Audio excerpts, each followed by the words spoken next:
On a suffocating summer evening, beneath the fading light of a weary city, a young man stepped out of his tiny rented room carrying a secret heavier than poverty itself. His name was Rodion Raskolnikov. To the world, he was merely another struggling former student, trapped in debt, hunger, and humiliation. But inside his mind, something far more dangerous had begun to grow: an idea, a question, a theory that challenged the very boundaries between ordinary men and extraordinary ones. What if some people had the right to break the rules? What if a single terrible act could erase countless sufferings? As the crowded streets of Petersburg swallowed him into the gathering darkness, Raskolnikov walked toward a decision that would change not only his own life, but the lives of everyone around him. This was not simply the story of a crime. It was the story of what comes after. The fear, the guilt, the punishment that no court in the world could ever deliver. This is part 1 of Crime and Punishment.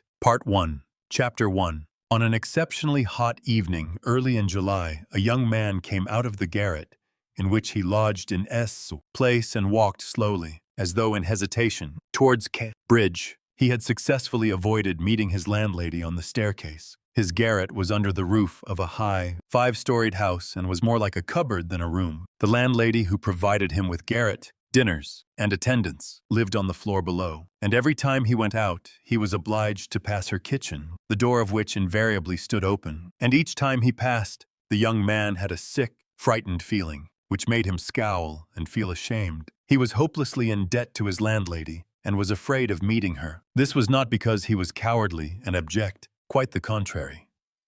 But for some time past, he had been in an overstrained, irritable condition, verging on hypochondria. He had become so completely absorbed in himself and isolated from his fellows that he dreaded meeting not only his landlady, but anyone at all. He was crushed by poverty, but the anxieties of his position had of late ceased to weigh upon him. He had given up attending to matters of practical importance. He had lost all desire to do so. Nothing that any landlady could do had a real terror for him. But to be stopped on the stairs, to be forced to listen to her trivial, irrelevant gossip, to pestering demands for payment, threats and complaints, and to rack his brains for excuses, to prevaricate, to lie no, rather than that, he would creep down the stairs like a cat and slip out unseen. This evening, however, on coming out into the street, he became acutely aware of his fears. I want to attempt a thing like that, and am frightened by these trifles, he thought, with an odd smile.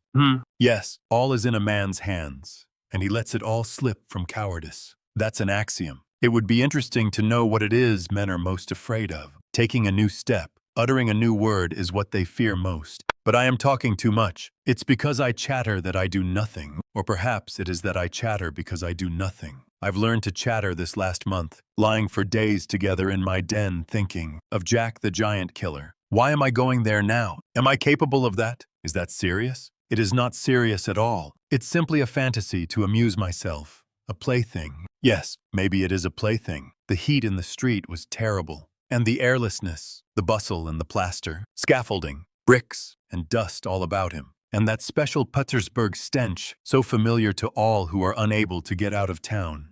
In summer, all worked painfully upon the young man's already overwrought nerves. The insufferable stench from the pothouses, which are particularly numerous in that part of the town, and the drunken men whom he met continually, although it was a working day, completed the revolting misery of the picture. An expression of the profoundest disgust gleamed for a moment in the young man's refined face. He was, by the way, exceptionally handsome, above the average in height, slim, well-built, with beautiful dark eyes and dark brown hair. Soon he sank into deep thought, or more accurately speaking, into a complete blankness of mind.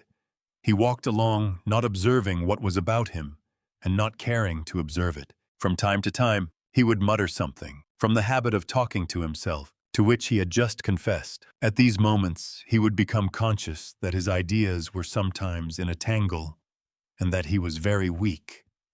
For 2 days, he had scarcely tasted food. He was so badly dressed that even a man accustomed to shabbiness would have been ashamed to be seen in the street in such rags. In that quarter of the town, however, scarcely any shortcoming in dress would have created surprise. Owing to the proximity of the Haymarket, the number of establishments of bad character, the preponderance of the trading and working-class population crowded in these streets and alleys in the heart of Petersburg. Types so various were to be seen in the streets that no figure, however queer, would have caused surprise. But there was such accumulated bitterness and contempt in the young man's heart that, in spite of all the fastidiousness of youth, he minded his rags least of all in the street. It was a different matter when he met with acquaintances or with former fellow students, whom, indeed, he disliked meeting at any time. And yet, when a drunken man who, for some unknown reason, was being taken somewhere in a huge wagon, dragged by a heavy dray horse, suddenly shouted at him as he drove past, "Hey there!" German Hatter bawling at the top of his voice and pointing at him.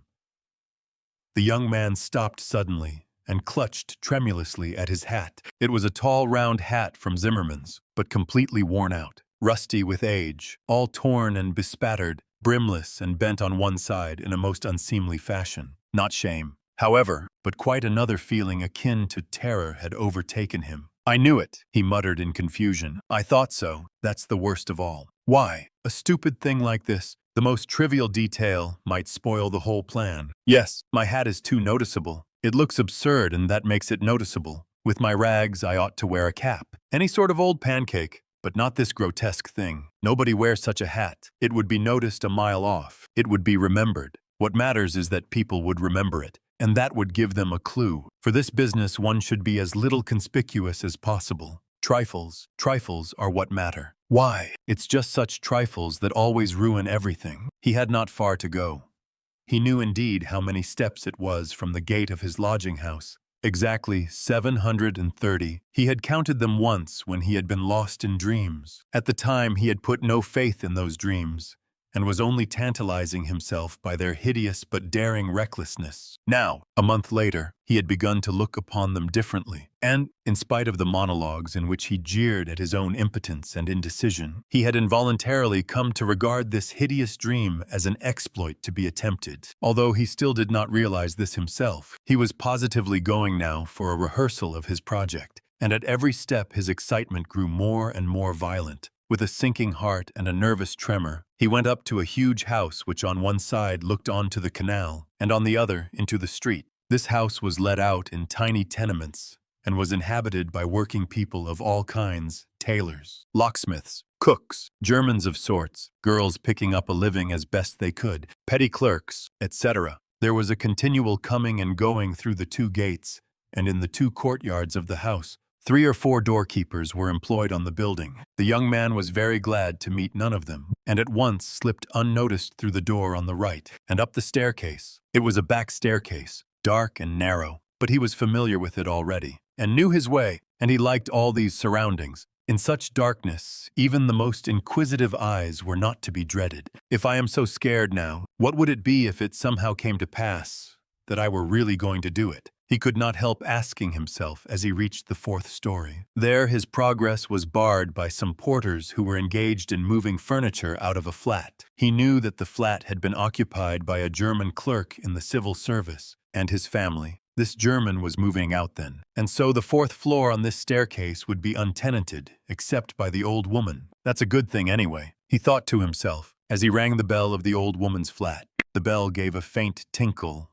as though it were made of tin and not of copper. The little flats in such houses always have bells that ring like that. He had forgotten the note of that bell, and now its peculiar tinkle seemed to remind him of something, and to bring it clearly before him. He started. His nerves were terribly overstrained by now. In a little while, the door was opened a tiny crack. The old woman eyed her visitor with evident distrust through the crack, and nothing could be seen but her little eyes, glittering in the darkness. But, seeing a number of people on the landing, she grew bolder, and opened the door wide. The young man stepped into the dark entry, which was partitioned off from the tiny kitchen. The old woman stood facing him in silence, and looking inquiringly at him. She was a diminutive, withered-up old woman of 60, with sharp, malignant eyes and a sharp little nose. Her colorless, somewhat grizzled hair was thickly smeared with oil, and she wore no kerchief over it. Round her thin, long neck, which looked like a hen's leg, was knotted some sort of flannel rag, and, in spite of the heat, there hung flapping on her shoulders a mangy fur cape.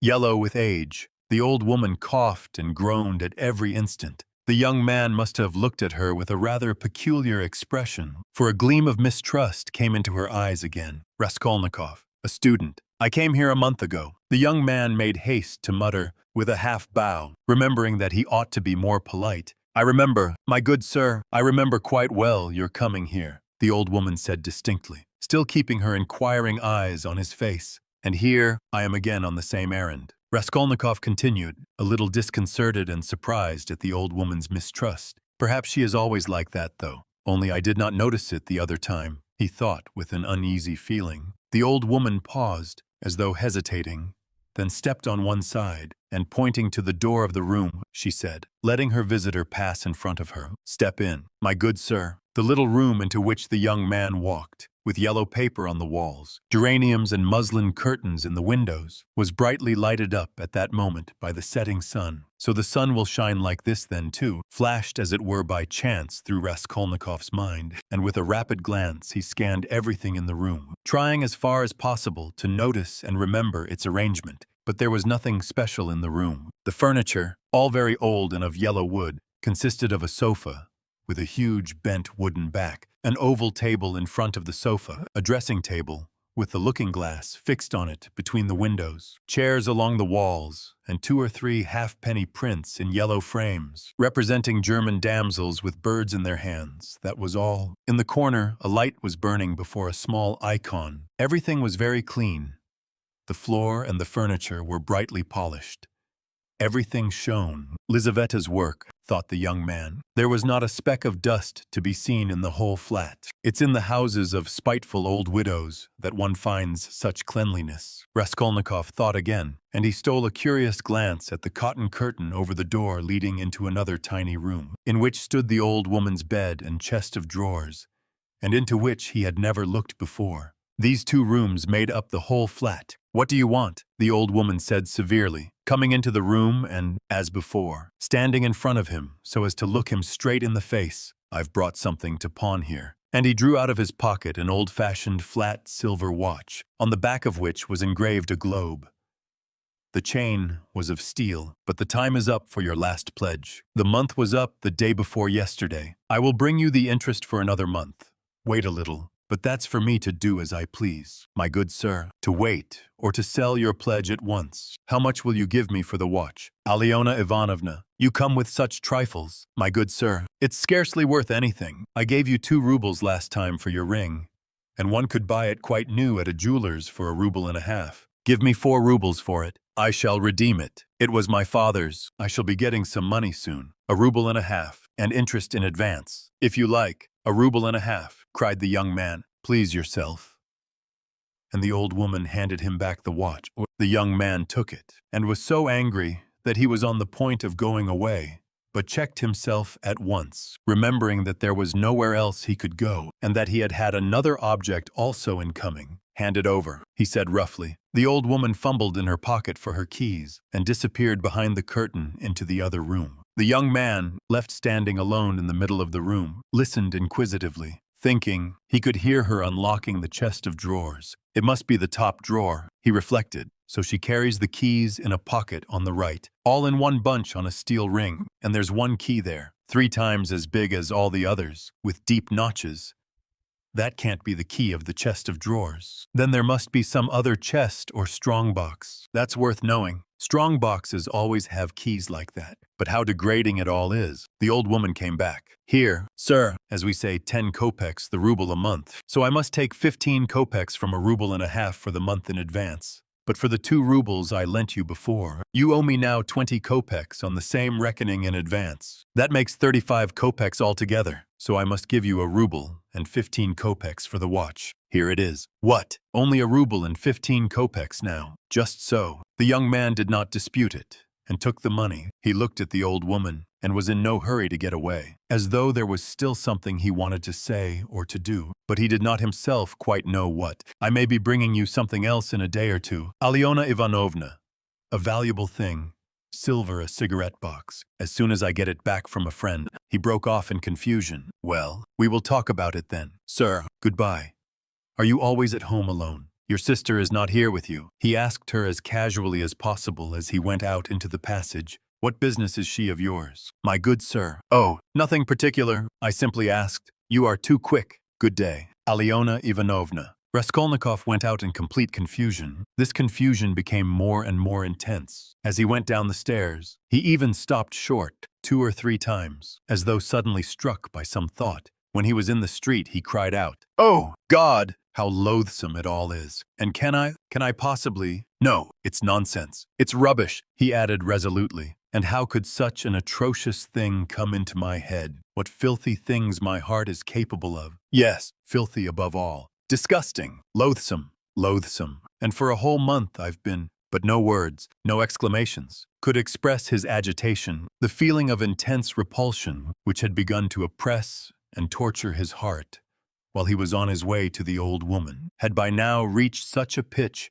and had taken such a definite form that he did not know what to do with himself to escape from his wretchedness. He walked along the pavement like a drunken man, regardless of the passers-by, and jostling against them, and only came to his senses when he was in the next street. Looking round, he noticed that he was standing close to a tavern, which was entered by steps leading from the pavement to the basement. At that instant, 2 drunken men came out at the door, and abusing and supporting one another, they mounted the steps. Without stopping to think, Raskolnikov went down the steps at once. Till that moment he had never been into a tavern, but now he felt giddy and was tormented by a burning thirst. He longed for a drink of cold beer and attributed his sudden weakness to the want of food. He sat down at a sticky little table in a dark and dirty corner, ordered some beer, and eagerly drank off the first glassful. At once he felt easier, and his thoughts became clear. "All that's nonsense," he said hopefully, "and there is nothing in it all to worry about. It's simply physical derangement, just a glass of beer, a piece of dry bread, and in one moment the brain is stronger, the mind is clearer, and the will is firm." Phew! How utterly petty it all is. But in spite of this scornful reflection, he was by now looking cheerful, as though he were suddenly set free from a terrible burden, and he gazed round in a friendly way at the people in the room. But even at that moment, he had a dim foreboding that this happier frame of mind was also not normal. There were few people at the time in the tavern, besides the 2 drunken men he had met on the steps. A group consisting of about 5 men and a girl with a concertina had gone out at the same time. Their departure left the room quiet and rather empty. The persons still in the tavern were a man who appeared to be an artisan, drunk, but not extremely so, sitting before a pot of beer, and his companion, a huge, stout man with a gray beard, in a short, full-skirted coat. He was very drunk and had dropped asleep on the bench.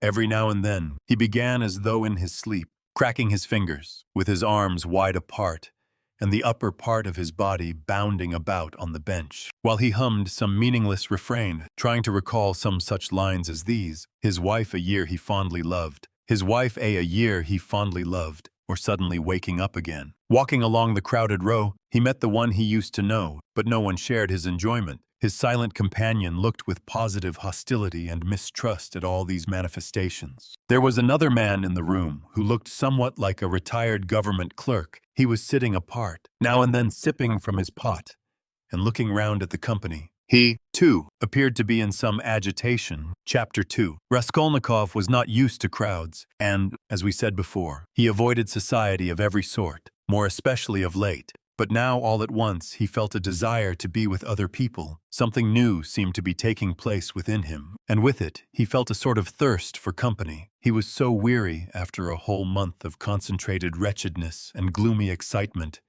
that he longed to rest, if only for a moment, in some other world, whatever it might be, and, in spite of the filthiness of the surroundings, he was glad now to stay in the tavern. The master of the establishment was in another room, but he frequently came down some steps into the main room, his jaunty, tarred boots with red turnover tops coming into view each time before the rest of his person. He wore a full coat and a horribly greasy black satin waistcoat, with no cravat, and his whole face seemed smeared with oil like an iron lock. At the counter stood a boy of about 14, and there was another boy, somewhat younger, who handed whatever was wanted. On the counter lay some sliced cucumber, some pieces of dried black bread, and some fish, chopped up small, all smelling very bad. It was insufferably close, and so heavy with the fumes of spirits that 5 minutes in such an atmosphere might well make a man drunk. There are chance meetings with strangers that interest us from the first moment. Before a word is spoken, such was the impression made on Raskolnikov by the person sitting a little distance from him, who looked like a retired clerk.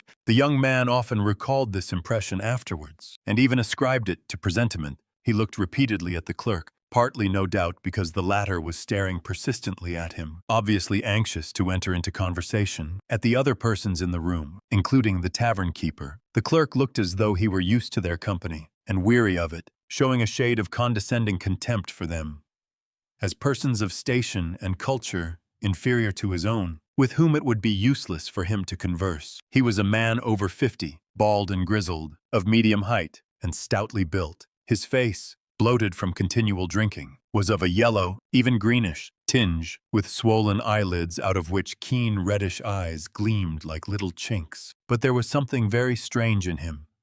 There was a light in his eyes as though of intense feeling, perhaps there were even thought and intelligence. But at the same time there was a gleam of something like madness. He was wearing an old and hopelessly ragged black dress coat, with all its buttons missing except one, and that one he had buttoned, evidently clinging to this last trace of respectability. A crumpled shirt front, covered with spots and stains, protruded from his canvas waistcoat, like a clerk. He wore no beard, nor mustache, but had been so long unshaven that his chin looked like a stiff grayish brush, and there was something respectable and like an official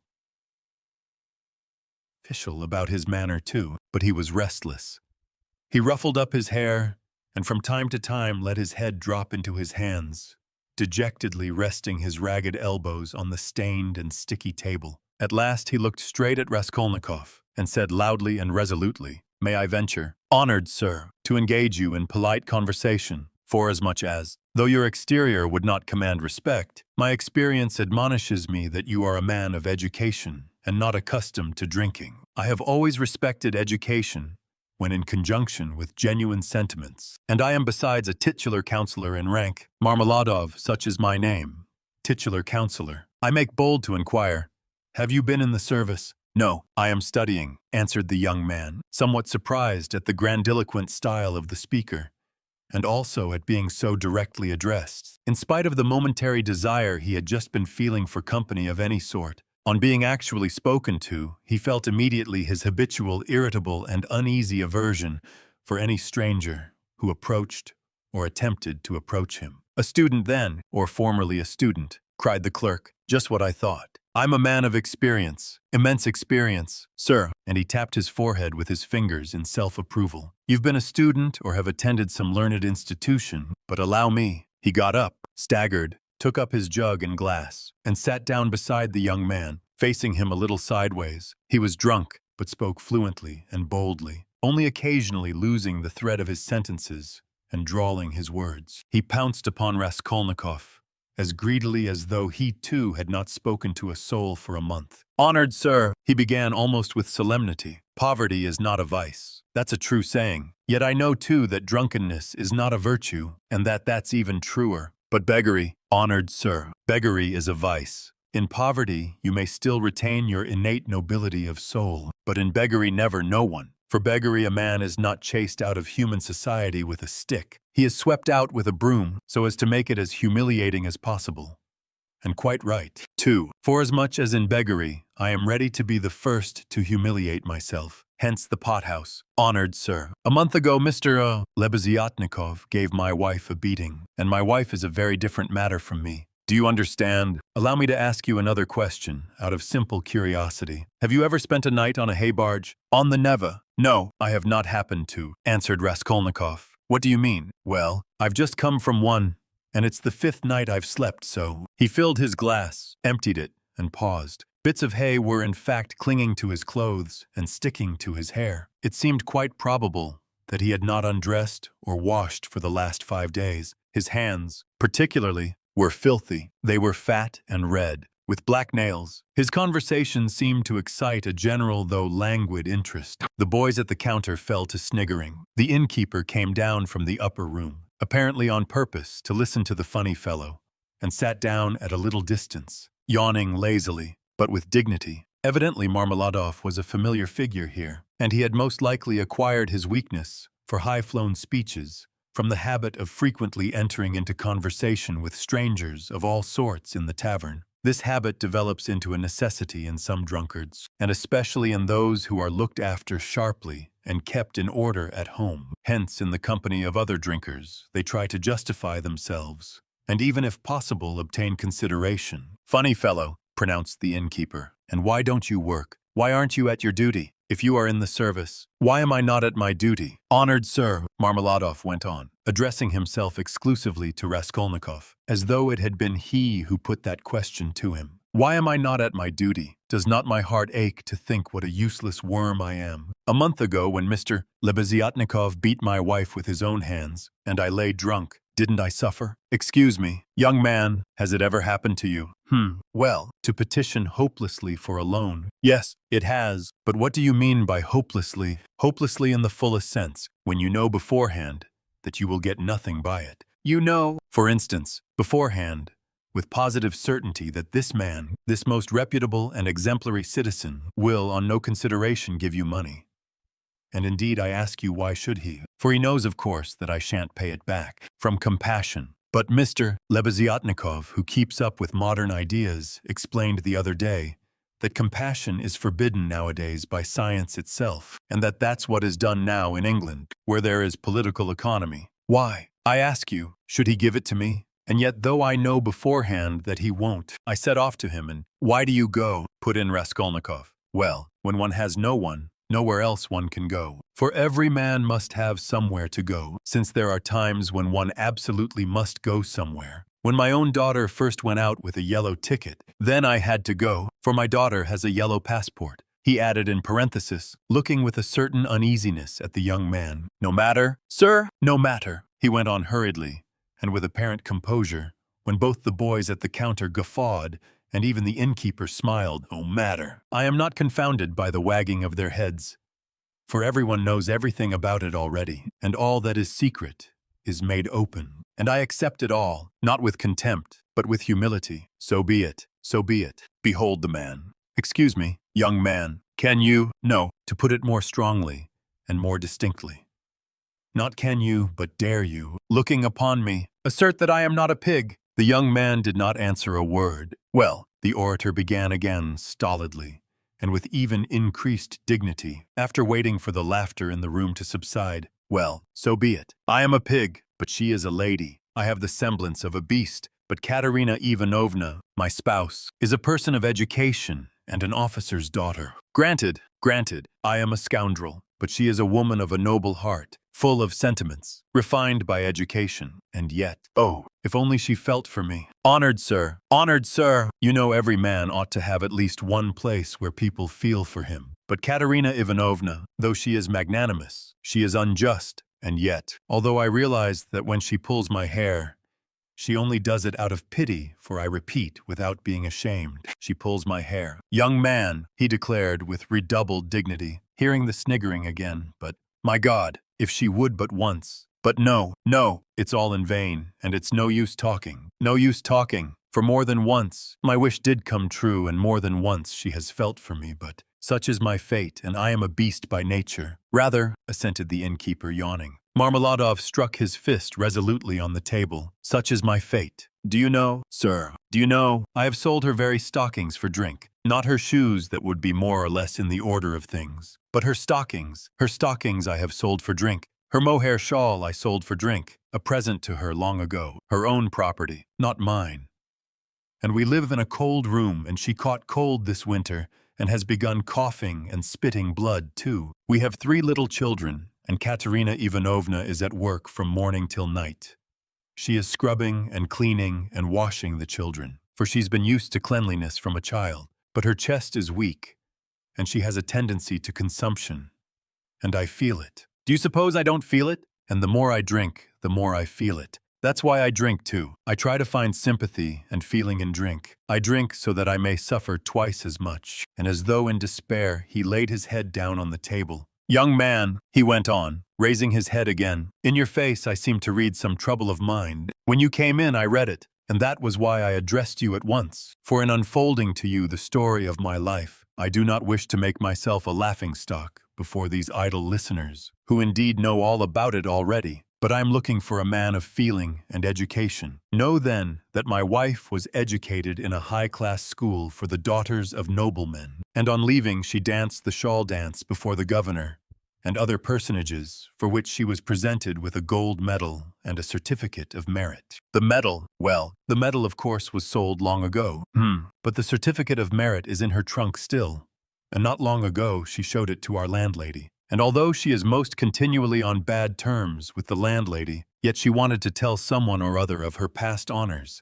and of the happy days that are gone. I don't condemn her for it. I don't blame her. For the one thing left her is recollection of the past, and all the rest is dust and ashes. Yes, she is a lady of spirit, proud and determined. She scrubs the floors herself and has nothing but black bread to eat, but won't allow herself to be treated with disrespect. That's why she would not overlook Mr. Lebeziatnikov's rudeness to her, and so when he gave her a beating for it, she took to her bed more from the hurt to her feelings than from the blows. She was a widow when I married her, with 3 children, one smaller than the other. She married her first husband, an infantry officer, for love, and ran away with him from her father's house. She was exceedingly fond of her husband, but he gave way to cards, got into trouble, and with that he died. He used to beat her at the end, and although she paid him back, of which I have authentic documentary evidence, to this day she speaks of him with tears, and she throws him up to me, and I am glad. I am glad that, though only in imagination, she should think of herself as having once been happy. And she was left at his death with 3 children in a wild and remote district where I happened to be at the time. And she was left in such hopeless poverty that, although I have seen many ups and downs of all sorts, I don't feel equal to describing it even. Her relations had all thrown her off, and she was proud, too, excessively proud. And then, honored sir, and then, I, being at the time a widower, with a daughter of 14, left me by my first wife, offered her my hand, for I could not bear the sight of such suffering. You can judge the extremity of her calamities, that she, a woman of education and culture and distinguished family, should have consented to be my wife. But she did, weeping and sobbing and wringing her hands. She married me, for she had nowhere to turn. Do you understand, sir? Do you understand what it means when you have absolutely nowhere to turn? No, that you don't understand yet. And for a whole year, I performed my duties conscientiously and faithfully, and did not touch this. He tapped the jug with his finger, for I have feelings, but even so, I could not please her. And then I lost my place too, and that through no fault of mine, but through changes in the office.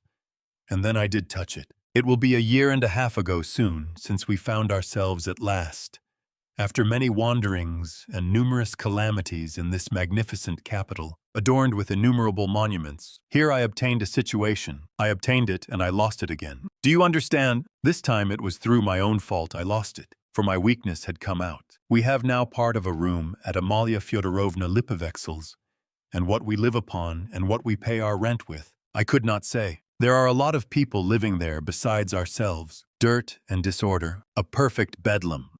Yes, and meanwhile my daughter by my first wife has grown up, and what my daughter has had to put up with from her stepmother whilst she was growing up, I won't speak of, for, though Katerina Ivanovna is full of generous feelings, she is a spirited lady, irritable and short-tempered. Yes, but it's no use going over that. Sonia, as you may well fancy, has had no education. I did make an effort 4 years ago to give her a course of geography and universal history, but as I was not very well up in those subjects myself, and we had no suitable books, and what books we had.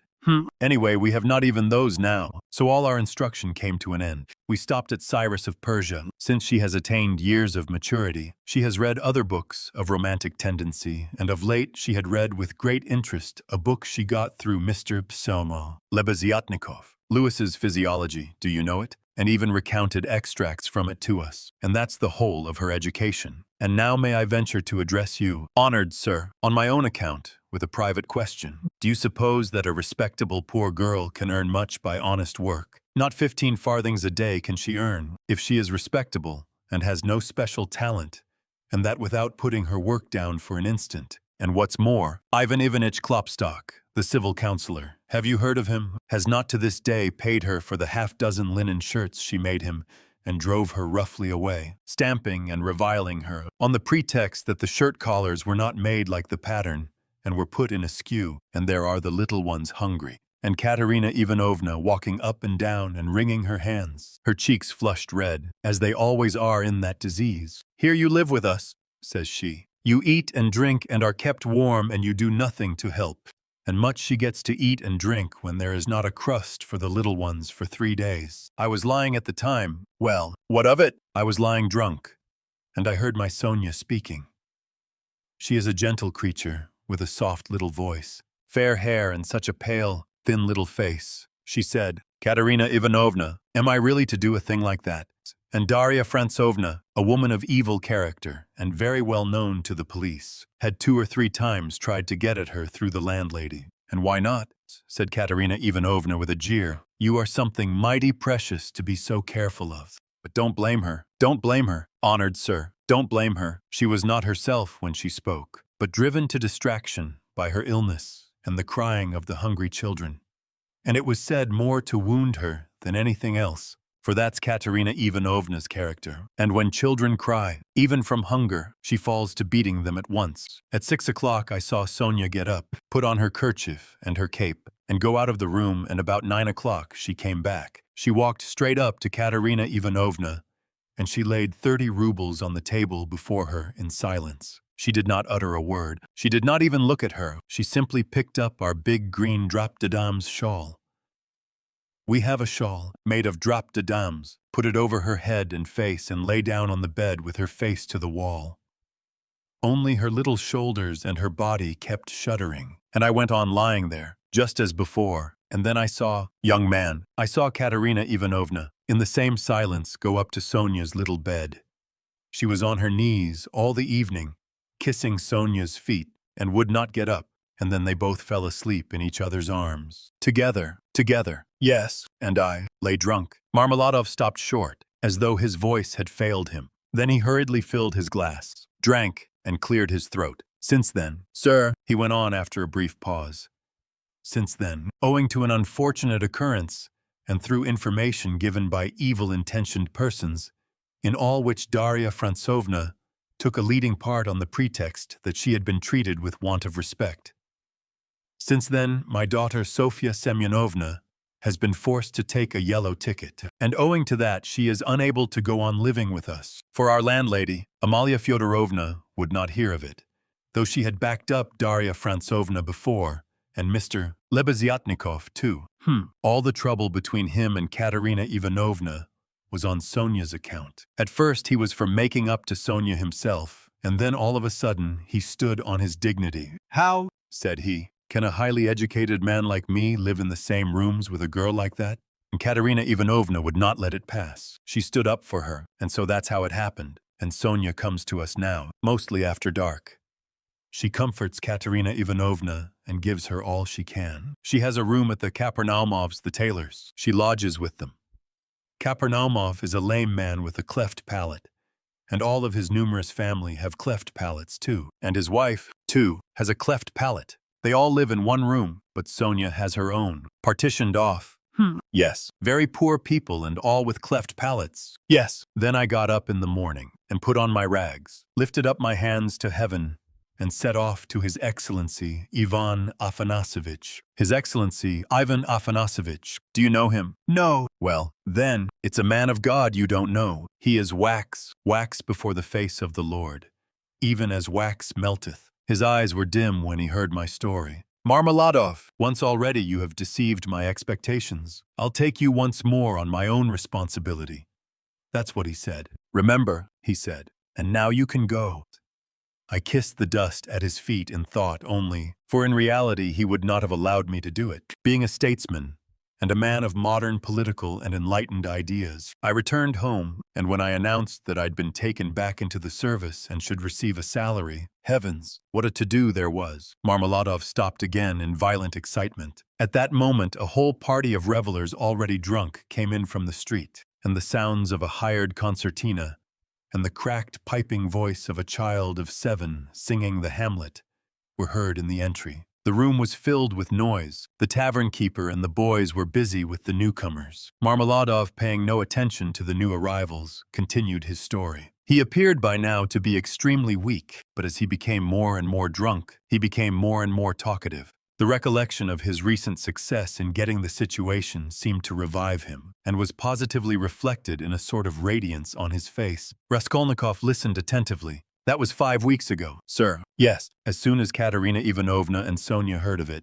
Mercy on us. It was as though I stepped into the kingdom of heaven. It used to be, you can lie like a beast. Nothing but abuse. Now they were walking on tiptoe, hushing the children. Semyon Zaharovich is tired with his work at the office. He is resting. Shh. They made me coffee before I went to work and boiled cream for me. They began to get real cream for me. Do you hear that? And how they managed to get together the money for a decent outfit. 11 rubles. 50 kopecks. I can't guess. Boots. Cotton shirt fronts, most magnificent. A uniform. They got up all in splendid style. For 11 rubles and a half. The first morning I came back from the office, I found Katerina Ivanovna had cooked 2 courses for dinner: soup and salt meat, with horseradish, which we had never dreamed of till then. She had not any dresses, none at all, but she got herself up as though she were going on a visit. And not that she'd anything to do it with. She smartened herself up with nothing at all. She'd done her hair nicely, put on a clean collar of some sort, cuffs, and there she was. Quite a different person. She was younger and better looking. Sonia, my little darling, had only helped with money for the time, she said. It won't do for me to come and see you too often. After dark, maybe when no one can see. Do you hear? Do you hear? I lay down for a nap after dinner, and what do you think? Though Katerina Ivanovna had quarreled to the last degree with our landlady, Amalia Fyodorovna, only a week before, she could not resist then asking her in to coffee. For 2 hours they were sitting, whispering together. Semyon Zaharovich is in the service again, now, and receiving a salary, says she. And he went himself to His Excellency, and His Excellency himself came out to him, made all the others wait, and led Semyon Zaharovich by the hand, before everybody into his study. Do you hear? Do you hear? To be sure, says he. Semyon Zaharovich, remembering your past services, says he, and in spite of your propensity to that foolish weakness, since you promise now, and since, moreover, we've got on badly without you. Do you hear? Do you hear? And so, says he, I rely now on your word as a gentleman, and all that. Let me tell you, she has simply made up for herself, and not simply out of wantonness, for the sake of bragging.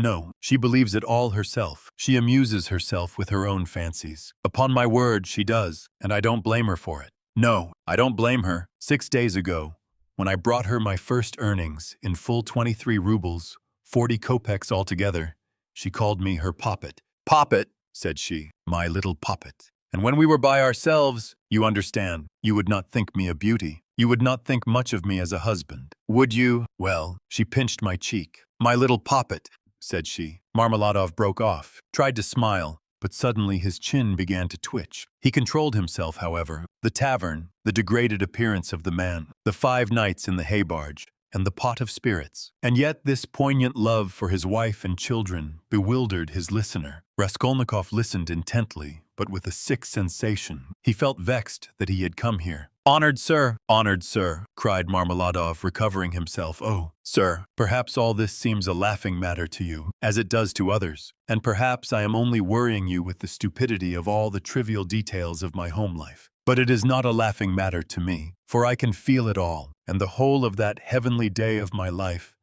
and the whole of that evening.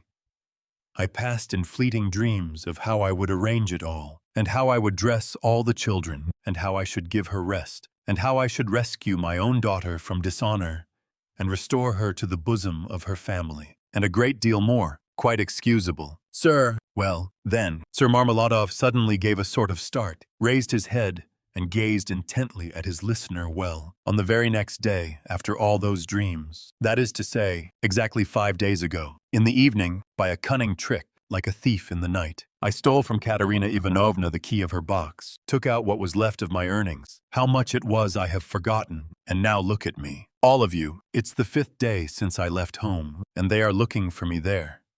And it's the end of my employment. And my uniform is lying in a tavern on the Egyptian bridge. I exchanged it for the garments I have on, and it's the end of everything. Marmeladov struck his forehead with his fist, clenched his teeth, closed his eyes, and leaned heavily with his elbow on the table. But a minute later, his face suddenly changed, and with a certain assumed slyness and affectation of bravado, he glanced at Raskolnikov, laughed, and said, "This morning I went to see Sonia. I went to ask her for a pick-me-up, You don't say she gave it to you, cried one of the newcomers.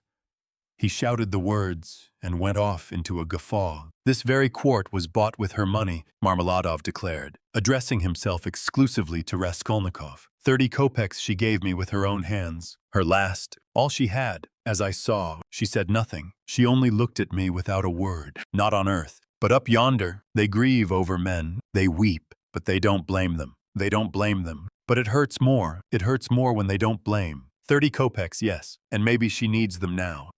What do you think? My dear sir, for now she's got to keep up her appearance. It costs money. That's smartness. That special smartness. You know, do you understand? And there's pomatum, too. You see, she must have things.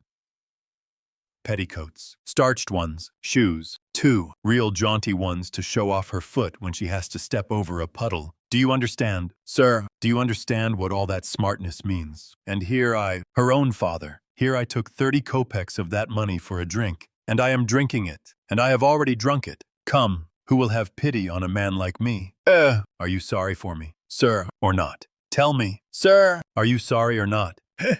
He would have filled his glass, but there was no drink left. The pot was empty. What are you to be pitied for? Shouted the tavern keeper, who was again near them. Shouts of laughter and even oaths followed. The laughter and the oaths came from those who were listening, and also from those who had heard nothing, but were simply looking at the figure of the discharged government clerk. To be pitied. Why am I to be pitied? Marmeladov suddenly declaimed, standing up with his arm outstretched, as though he had been only waiting for that question. Why am I to be pitied? You say? Yes, there's nothing to pity me for. I ought to be crucified. Crucified on a cross. Not pitied. Crucify me. Oh, judge, crucify me, but pity me, and then I will go of myself to be crucified. For it's not merrymaking I seek, but tears and tribulation. Do you suppose, you that sell, that this pint of yours has been sweet to me? It was tribulation I sought at the bottom of it, tears and tribulation, and have found it, and I have tasted it. But he will pity us, who has had pity on all men, who has understood all men and all things. He is the one. He too is the judge. He will come in that day, and he will ask, where is the daughter who gave herself for her cross, consumptive stepmother, and for the little children of another? Where is the daughter who had pity upon the filthy drunkard, her earthly father, undismayed by his beastliness? And he will say, come to me. I have already forgiven thee once. I have forgiven thee once. Thy sins, which are many, are forgiven thee, for thou hast loved much. And he will forgive my Sonia. He will forgive. I know it. I felt it in my heart when I was with her just now. And he will judge and will forgive all, the good and the evil, the wise and the meek. And when he has done with all of them, then he will summon us. You too come forth. Yet he will say, come forth, ye drunkards. Come forth, ye weak ones. Come forth, ye children of shame. And we shall all come forth, without shame, and shall stand before him. And he will say unto us, ye are swine, made in the image of the beast, and with his mark. But come ye also. And the wise ones and those of understanding will say, O Lord, why dost thou receive these men? And he will say, this is why I receive them. O ye wise, this is why I receive them. O ye of understanding, that not one of them believed himself to be worthy of this. And he will hold out his hands to us, and we shall fall down before him, and we shall weep, and we shall understand all things. Then we shall understand all, and all will understand. Katerina Ivanovna even, she will understand. Lord, thy kingdom come. And he sank down on the bench, exhausted and helpless, looking at no one, apparently oblivious of his surroundings, and plunged in deep thought. His words had created a certain impression. There was a moment of silence, but soon laughter and oaths were heard again. That's his notion, talked himself silly. A fine clerk he is, and so on. And so on. Let us go, sir, said Marmeladov all at once, raising his head and addressing Raskolnikov. Come along with me, Kozel's house. Looking into the yard, I'm going to Katerina Ivanovna time I did. Raskolnikov had for some time been wanting to go, and he had meant to help him. Marmeladov was much unsteadier on his legs than in his speech, and leaned heavily on the young man. They had 200 or 300 paces to go. The drunken man was more and more overcome by dismay and confusion as they drew nearer the house. It's not Katerina Ivanovna I am afraid of now, he muttered in agitation, and that she will begin pulling my hair. What does my hair matter? Bother my hair, that's what I say. Indeed, It will be better if she does begin pulling it. That's not what I am afraid of. It's her eyes I am afraid of. Yes, her eyes, the red on her cheeks. 2. Frightens me. And her breathing too. Have you noticed how people in that disease breathe when they are excited? I am frightened of the children's crying. 2. For if Sonia has not taken them food, I don't know what's happened. I don't know. But blows I am not afraid of. No, sir, that such blows are not a pain to me, but even an enjoyment. In fact, I can't get on without it. It's better so. Let her strike me. It relieves her heart. It's better so. There is the house of Kozel, the cabinet maker, a German, well-to-do, lead the way. They went in from the yard, and up to the 4th story. The staircase got darker and darker as they went up. It was nearly 11 o'clock, and although in summer in Petersburg there is no real night, yet it was quite dark at the top of the stairs. A grimy little door at the very top of the stairs stood ajar. A very poor-looking room about 10 paces long was lighted up by a candle end. The whole of it was visible from the entrance. It was all in disorder, littered up with rags of all sorts, especially children's garments. Across the furthest corner was stretched a ragged sheet. Behind it probably was the bed. There was nothing in the room except 2 chairs and a sofa covered with American leather, full of holes, before which stood an old deal kitchen table, unpainted and uncovered. At the edge of the table stood a smoldering tallow candle in an iron candlestick. It appeared that the family had a room to themselves, not part of a room, but their room was practically a passage. The door leading to the other rooms, or rather cupboards, into which Amalia Lipovexel's flat was divided, stood half open, and there was shouting, uproar, and laughter within. People seemed to be playing cards and drinking tea there. Words of the most unceremonious kind flew out from time to time. Raskolnikov recognized Katerina Ivanovna at once. She was a rather tall, slim, and graceful woman, terribly emaciated, with magnificent dark brown hair, and with a hectic flush in her cheeks. She was pacing up and down in her little room, pressing her hands against her chest.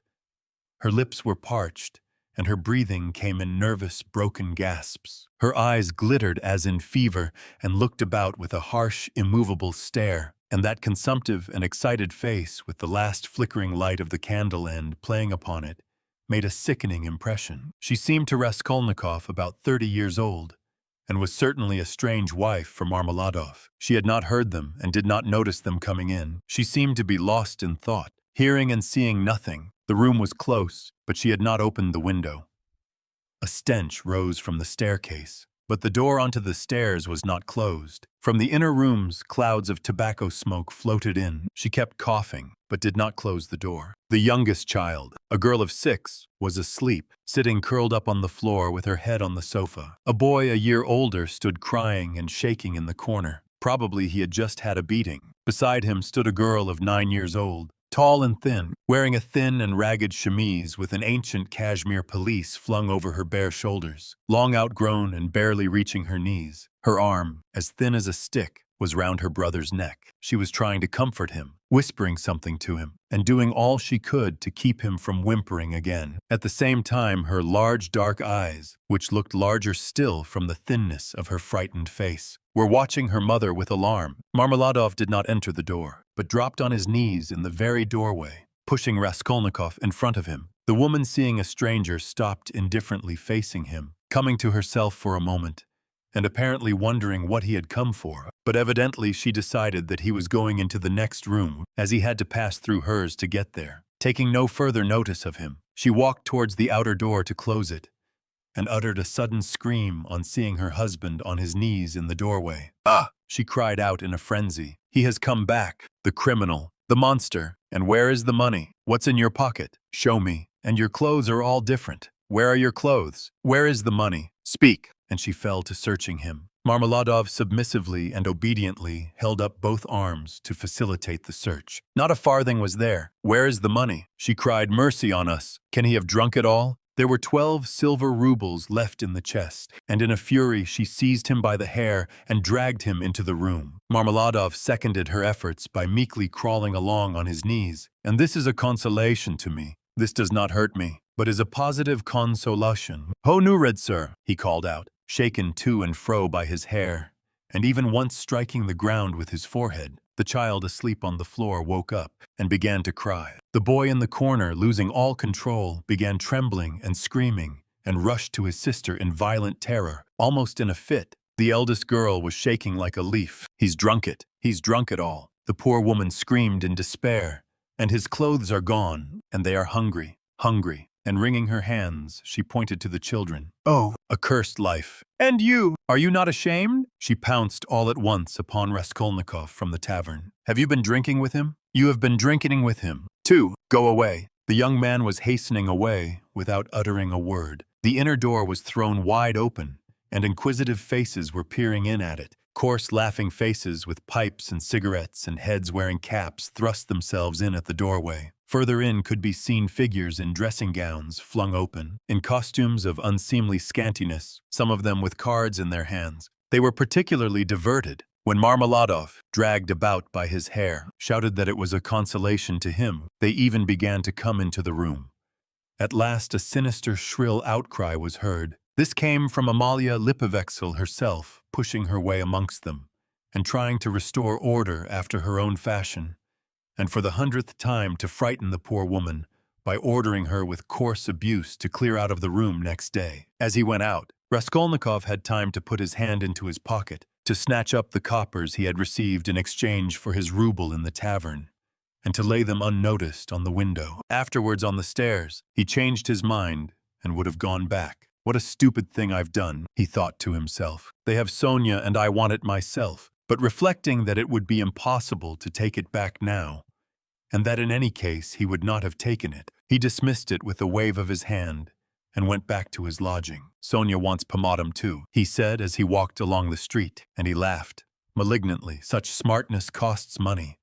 And maybe Sonia herself will be bankrupt today, for there is always a risk, hunting big game, digging for gold. Then they would all be without a crust tomorrow, except for my money. Hurrah for Sonia! What a mine they've dug there, and they're making the most of it. Yes, they are making the most of it. They've wept over it and grown used to it. Man grows used to everything. The scoundrel!" He sank into thought. "And what if I am wrong?" he cried suddenly after a moment's thought. "What if man is not really a scoundrel? Man in general, I mean, the whole race of mankind. Then all the rest is prejudice, simply artificial terrors, and there are no barriers, and it's all as it should be." Chapter 3. He waked up late next day after a broken sleep, but his sleep had not refreshed him. He waked up bilious, irritable, ill-tempered, and looked with hatred at his room. It was a tiny cupboard of a room about 6 paces in length. It had a poverty-stricken appearance, with its dusty yellow paper peeling off the walls, and it was so low-pitched that a man of more than average height was ill at ease in it, and felt every moment that he would knock his head against the ceiling. The furniture was in keeping with the room. There were 3 old chairs, rather rickety, a painted table in the corner on which lay a few manuscripts and books.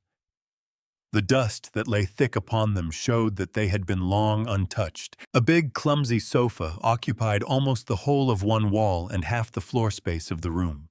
It was once covered with chintz, but was now in rags and served Raskolnikov as a bed. Often he went to sleep on it, as he was, without undressing, without sheets, wrapped in his old student's overcoat, with his head on one little pillow, under which he heaped up all the linen he had, clean and dirty, by way of a bolster. A little table stood in front of the sofa. It would have been difficult to sink to a lower ebb of disorder, but to Raskolnikov, in his present state of mind, this was positively agreeable. He had got completely away from everyone, like a tortoise in its shell, and even the sight of a servant girl, who had to wait upon him, and looked sometimes into his room, made him writhe with nervous irritation. He was in the condition that overtakes some monomaniacs entirely concentrated upon one thing. His landlady had for the last fortnight given up sending him in meals, and he had not yet thought of expostulating with her, though he went without his dinner. Nastasia, the cook and only servant, was rather pleased at the lodger's mood, and had entirely given up sweeping and doing his room. Only once a week or so she would stray into his room with a broom. She waked him up that day. "Get up! Why are you asleep?" she called to him. "It's past 9. I have brought you some tea. Will you have a cup? I should think you're fairly starving." Raskolnikov opened his eyes, started and recognized Nastasia. "From the landlady?" he asked, slowly, and with a sickly face sitting up on the sofa. From the landlady, indeed. She set before him her own cracked teapot, full of weak and stale tea, and laid 2 yellow lumps of sugar by the side of it. "Here, Nastasia, Take it, please, he said, fumbling in his pocket, for he had slept in his clothes, and taking out a handful of coppers. Run and buy me a loaf. And get me a little sausage, the cheapest, at the pork butcher's. The loaf I'll fetch you this very minute. But wouldn't you rather have some cabbage soup instead of sausage? It's capital soup. Yesterday's. I saved it for you yesterday. But you came in late. It's fine soup. When the soup had been brought, and he had begun upon it, Nastasia sat down beside him on the sofa and began chatting. She was a country peasant woman, and a very talkative one. Praskovya Pavlovna means to complain to the police about you, she said. He scowled. To the police? What does she want? You don't pay her money, and you won't turn out of the room. That's what she wants, to be sure. The devil! That's the last straw, he muttered, grinding his teeth. No, that would not suit me. Just now, she is a fool. He added aloud, I'll go and talk to her today. Fool she is, and no mistake. Just as I am. But why? If you are so clever, do you lie here like a sack and have nothing to show for it? One time you used to go out, you say, to teach children. But why is it you do nothing now? I am doing. Raskolnikov began sullenly and reluctantly. What are you doing? Work. What sort of work? I am thinking, he answered seriously after a pause. Nastasia was overcome with a fit of laughter. She was given to laughter, and when anything amused her, she laughed inaudibly, quivering and shaking all over till she felt ill. And have you made much money by your thinking? She managed to articulate at last. One can't go out to give lessons without boots, and I'm sick of it. Don't quarrel with your bread and butter. They pay so little for lessons. What's the use of a few coppers? He answered, reluctantly, as though replying to his own thought. And you want to get a fortune all at once. He looked at her strangely. Yes, I want a fortune, he answered firmly. After a brief pause, don't be in such a hurry. You quite frighten me. Shall I get you the loaf or not? As you please. Ah, I forgot. A letter came for you yesterday when you were out. A letter. For me. From whom? I can't say. I gave 3 kopecks of my own to the postman for it. Will you pay me back? Then bring it to me. For God's sake. Bring it, cried Raskolnikov, greatly excited. Good God! A minute later the letter was brought him. That was it. From his mother, from the province of War. He turned pale when he took it. It was a long while since he had received a letter, but another feeling also suddenly stabbed his heart. Nastasia, leave me alone, for goodness sake. Here are your 3 kopecks, but for goodness sake, make haste and go. The letter was quivering in his hand. He did not want to open it in her presence. He wanted to be left alone with this letter. When Nastasia had gone out, he lifted it quickly to his lips and kissed it. Then he gazed intently at the address, the small, sloping handwriting, so dear and familiar, of the mother who had once taught him to read and write. He delayed. He seemed almost afraid of something. At last he opened it. It was a thick, heavy letter, weighing over 2 ounces. 2 large sheets of notepaper were covered with very small handwriting. My dear Rodya, wrote his mother, it's 2 months since I last had a talk with you by letter, which has distressed me and even kept me awake at night, thinking, but I am sure you will not blame me for my inevitable silence. You know how I love you.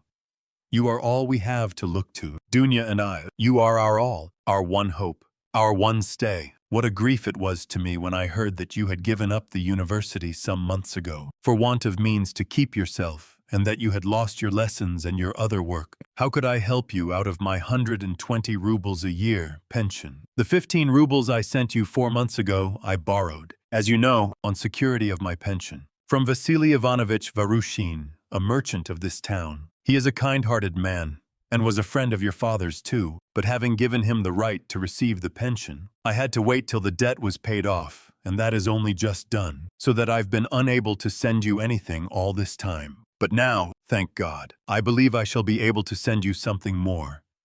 And in fact, we may congratulate ourselves on our good fortune now, of which I hasten to inform you. In the first place, would you have guessed, dear Rodya, that your sister has been living with me for the last 6 weeks, and we shall not be separated in the future? Thank God, her sufferings are over, but I will tell you everything in order, so that you may know just how everything has happened, and all that we have hitherto concealed from you. When you wrote to me 2 months ago that you had heard that Dunya had a great deal to put up with in the Svidrigailov's house, when you wrote that and asked me to tell you all about it, What could I write in answer to you? If I had written the whole truth to you, I dare say you would have thrown up everything and have come to us, even if you had to walk all the way, for I know your character and your feelings, and you would not let your sister be insulted. I was in despair myself, but what could I do? And, besides, I did not know the whole truth myself then. What made it all so difficult was that Dunya received 100 rubles in advance when she took the place as governess in their family, on condition of part of her salary being deducted every month, and so it was impossible to throw up the situation without repaying the debt. This sum, now I can explain it all to you. My precious Rodya she took chiefly in order to send you 60 rubles, which you needed so terribly then, and which you received from us last year. We deceived you then, writing that this money came from Dunya's savings, but that was not so. And now I tell you all about it, because, thank God, things have suddenly changed for the better, and that you may know how Dunya loves you and what a heart she has. At first, indeed, Mr. Svidrigailov treated her very rudely and used to make disrespectful and jeering remarks at table, but I don't want to go into all those painful details, so as not to worry you for nothing when it is now all over. In short, in spite of the kind and generous behavior of Marfa Petrovna, Mr. Svidrigailov's wife, and all the rest of the household, Dunya had a very hard time, especially when Mr. Svidrigailov, relapsing into his old regimental habits, was under the influence of Bacchus. And how do you think it was all explained later on? Would you believe that the crazy fellow had conceived a passion for Dunya from the beginning, but had concealed it under a show of rudeness and contempt? Possibly he was ashamed and horrified himself at his own flighty hopes, considering his years and his being the father of a family. And that made him angry with Dunya, and possibly, too, he hoped by his rude and sneering behavior to hide the truth from others. But at last he lost all control and had the face to make Dunya an open and shameful proposal, promising her all sorts of inducements and offering, besides, to throw up everything and take her to another estate of his, or even abroad. You can imagine all she went through. To leave her situation at once was impossible, not only on account of the money debt, but also to spare the feelings of Marfa Petrovna, whose suspicions would have been aroused, and then Dunya would have been the cause of a rupture in the family, and it would have meant a terrible scandal for Dunya too. That would have been inevitable. There were various other reasons owing to which Dunya could not hope to escape from that awful house for another 6 weeks. You know Dunya, of course. You know how clever she is, and what a strong will she has. Dunya can endure a great deal, and even in the most difficult cases, she has the fortitude to maintain her firmness. She did not even write to me about everything for fear of upsetting me. Although we were constantly in communication, it all ended very unexpectedly. Marfa Petrovna accidentally overheard her husband imploring Dunya in the garden, and, putting quite a wrong interpretation on the position, threw the blame upon her, believing her to be the cause of it all. An awful scene took place between them on the spot in the garden. Marfa Petrovna went so far as to strike Dunya, refused to hear anything, and was shouting at her for a whole hour, and then gave orders that Dunya should be packed off at once to me in a plain peasant's cart, into which they flung all her things, her linen and her clothes, all pell-mell, without folding it up and packing it. And a heavy shower of rain came on, too, and Dunya, insulted and put to shame, had to drive with a peasant in an open cart all the 17 versts into town. Only think now what answer could I have sent to the letter I received from you 2 months ago, and what could I have written? I was in despair. I dared not write to you the truth because you would have been very unhappy, mortified and indignant. And yet what could you do? You could only perhaps ruin yourself. And, besides, Dunya would not allow it. And fill up my letter with trifles when my heart was so full of sorrow. I could not. For a whole month the town was full of gossip about this scandal, and it came to such a pass that Dunya and I dared not even go to church on account of the contemptuous looks, whispers, and even remarks made aloud about us. All our acquaintances avoided us. Nobody even bowed to us in the street. And I learnt that some shopmen and clerks were intending to insult us in a shameful way, smearing the gates of our house with pitch, so that the landlord began to tell us we must leave. All this was set going by Marfa Petrovna, who managed to slander Dunya and throw dirt at her in every family. She knows everyone in the neighborhood, and that month she was continually coming into the town, and as she is rather talkative and fond of gossiping about her family affairs, and particularly of complaining to all and each of her husband, which is not at all right. In a short time she had spread her story, not only in the town, but over the whole surrounding district. It made me ill, but Dunya bore it better than I did. And if only you could have seen how she endured it all, and tried to comfort me and cheer me up. She is an angel, but by God's mercy, our sufferings were cut short. Mr. Svidrigailov returned to his senses and repented, and, probably feeling sorry for Dunya, he laid before Marfa Petrovna a complete and unmistakable proof of Dunya's innocence, in the form of a letter Dunya had been forced to write and give to him before Marfa Petrovna came upon them in the garden. This letter, which remained in Mr. Svidrigailov's hands after her departure, she had written to refuse personal explanations and secret interviews, for which he was entreating her. In that letter she reproached him with great heat and indignation for the baseness of his behavior in regard to Marfa Petrovna, reminding him that he was the father and head of a family, and telling him how infamous it was of him to torment and make unhappy a defenseless girl, unhappy enough already. Indeed, dear Rodya, the letter was so nobly and touchingly written that I sobbed when I read it, and to this day I cannot read it without tears. Moreover, the evidence of the servants, too, cleared Dunya's reputation. They had seen and known a great deal more than Mr. Svidrigailov had himself supposed, as indeed is always the case with servants. Marfa Petrovna was completely taken aback, and again crushed as she said herself to us, but she was completely convinced of Dunya's innocence. The very next day, being Sunday, she went straight to the cathedral, knelt down and prayed with tears to Our Lady to give her strength to bear this new trial and to do her duty. Then she came straight from the cathedral to us, told us the whole story, wept bitterly, and, fully penitent, she embraced Dunya and besought her to forgive her. The same morning, without any delay, she went round to all the houses in the town and everywhere, shedding tears. She asserted in the most flattering terms Dunya's innocence and the nobility of her feelings and her behavior. What was more, she showed and read to everyone the letter in Dunya's own handwriting to Mr.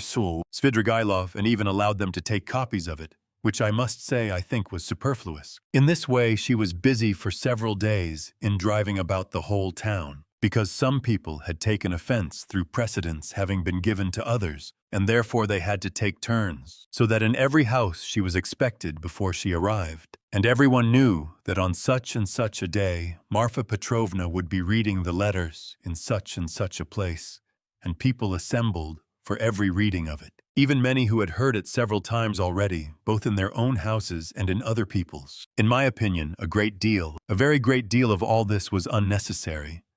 But that's Marfa Petrovna's character. Anyway, she succeeded in completely re-establishing Dunya's reputation, and the whole ignominy of this affair rested as an indelible disgrace upon her husband, as the only person to blame, so that I really began to feel sorry for him.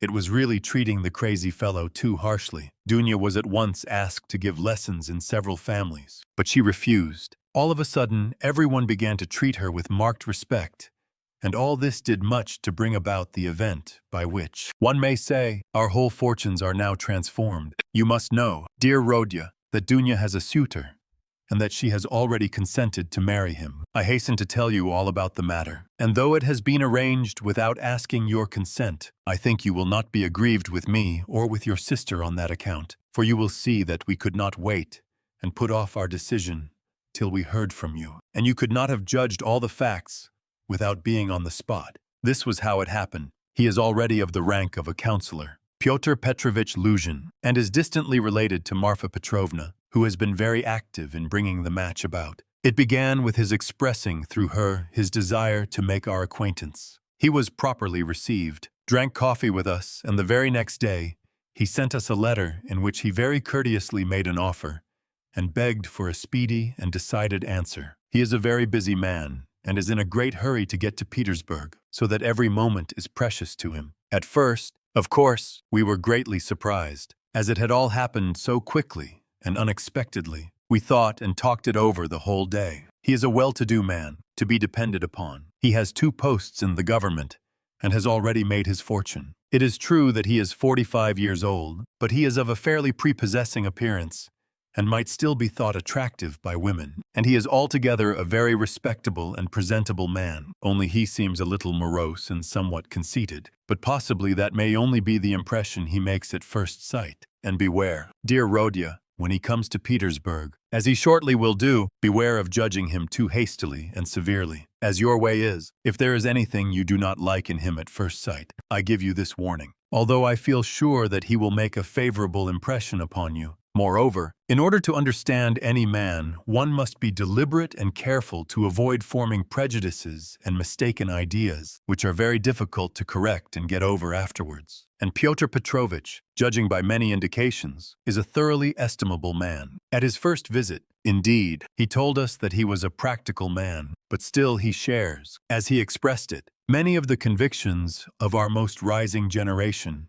and he is an opponent of all prejudices. He said a good deal more, for he seems a little conceited and likes to be listened to, but this is scarcely a vice. I, of course, understood very little of it, but Dunya explained to me that, though he is not a man of great education, he is clever and seems to be good-natured. You know your sister's character, Rodya. She is a resolute, sensible, patient, and generous girl, but she has a passionate heart. As I know very well, of course, there is no great love either on his side or on hers, but Dunya is a clever girl and has the heart of an angel, and will make it her duty to make her husband happy, who on his side will make her happiness his care. Of that we have no good reason to doubt, though it must be admitted the matter has been arranged in great haste. Besides, he is a man of great prudence, and he will see, to be sure, of himself, that his own happiness will be the more secure, the happier Dunya is with him. And as for some defects of character, for some habits, and even certain differences of opinion,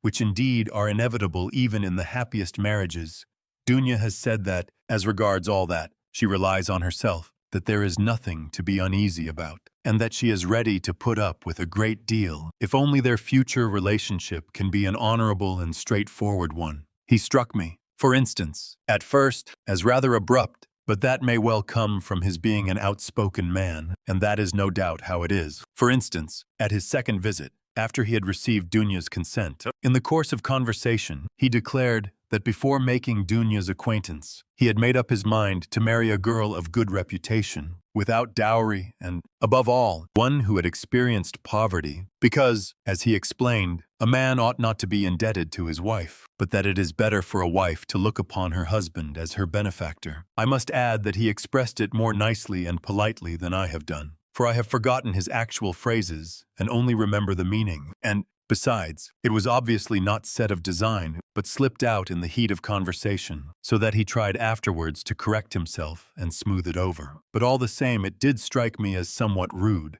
and I said so afterwards to Dunya, but Dunya was vexed, and answered that words are not deeds, and that, of course, is perfectly true. Dunya did not sleep all night before she made up her mind, and, thinking that I was asleep, she got out of bed and was walking up and down the room all night.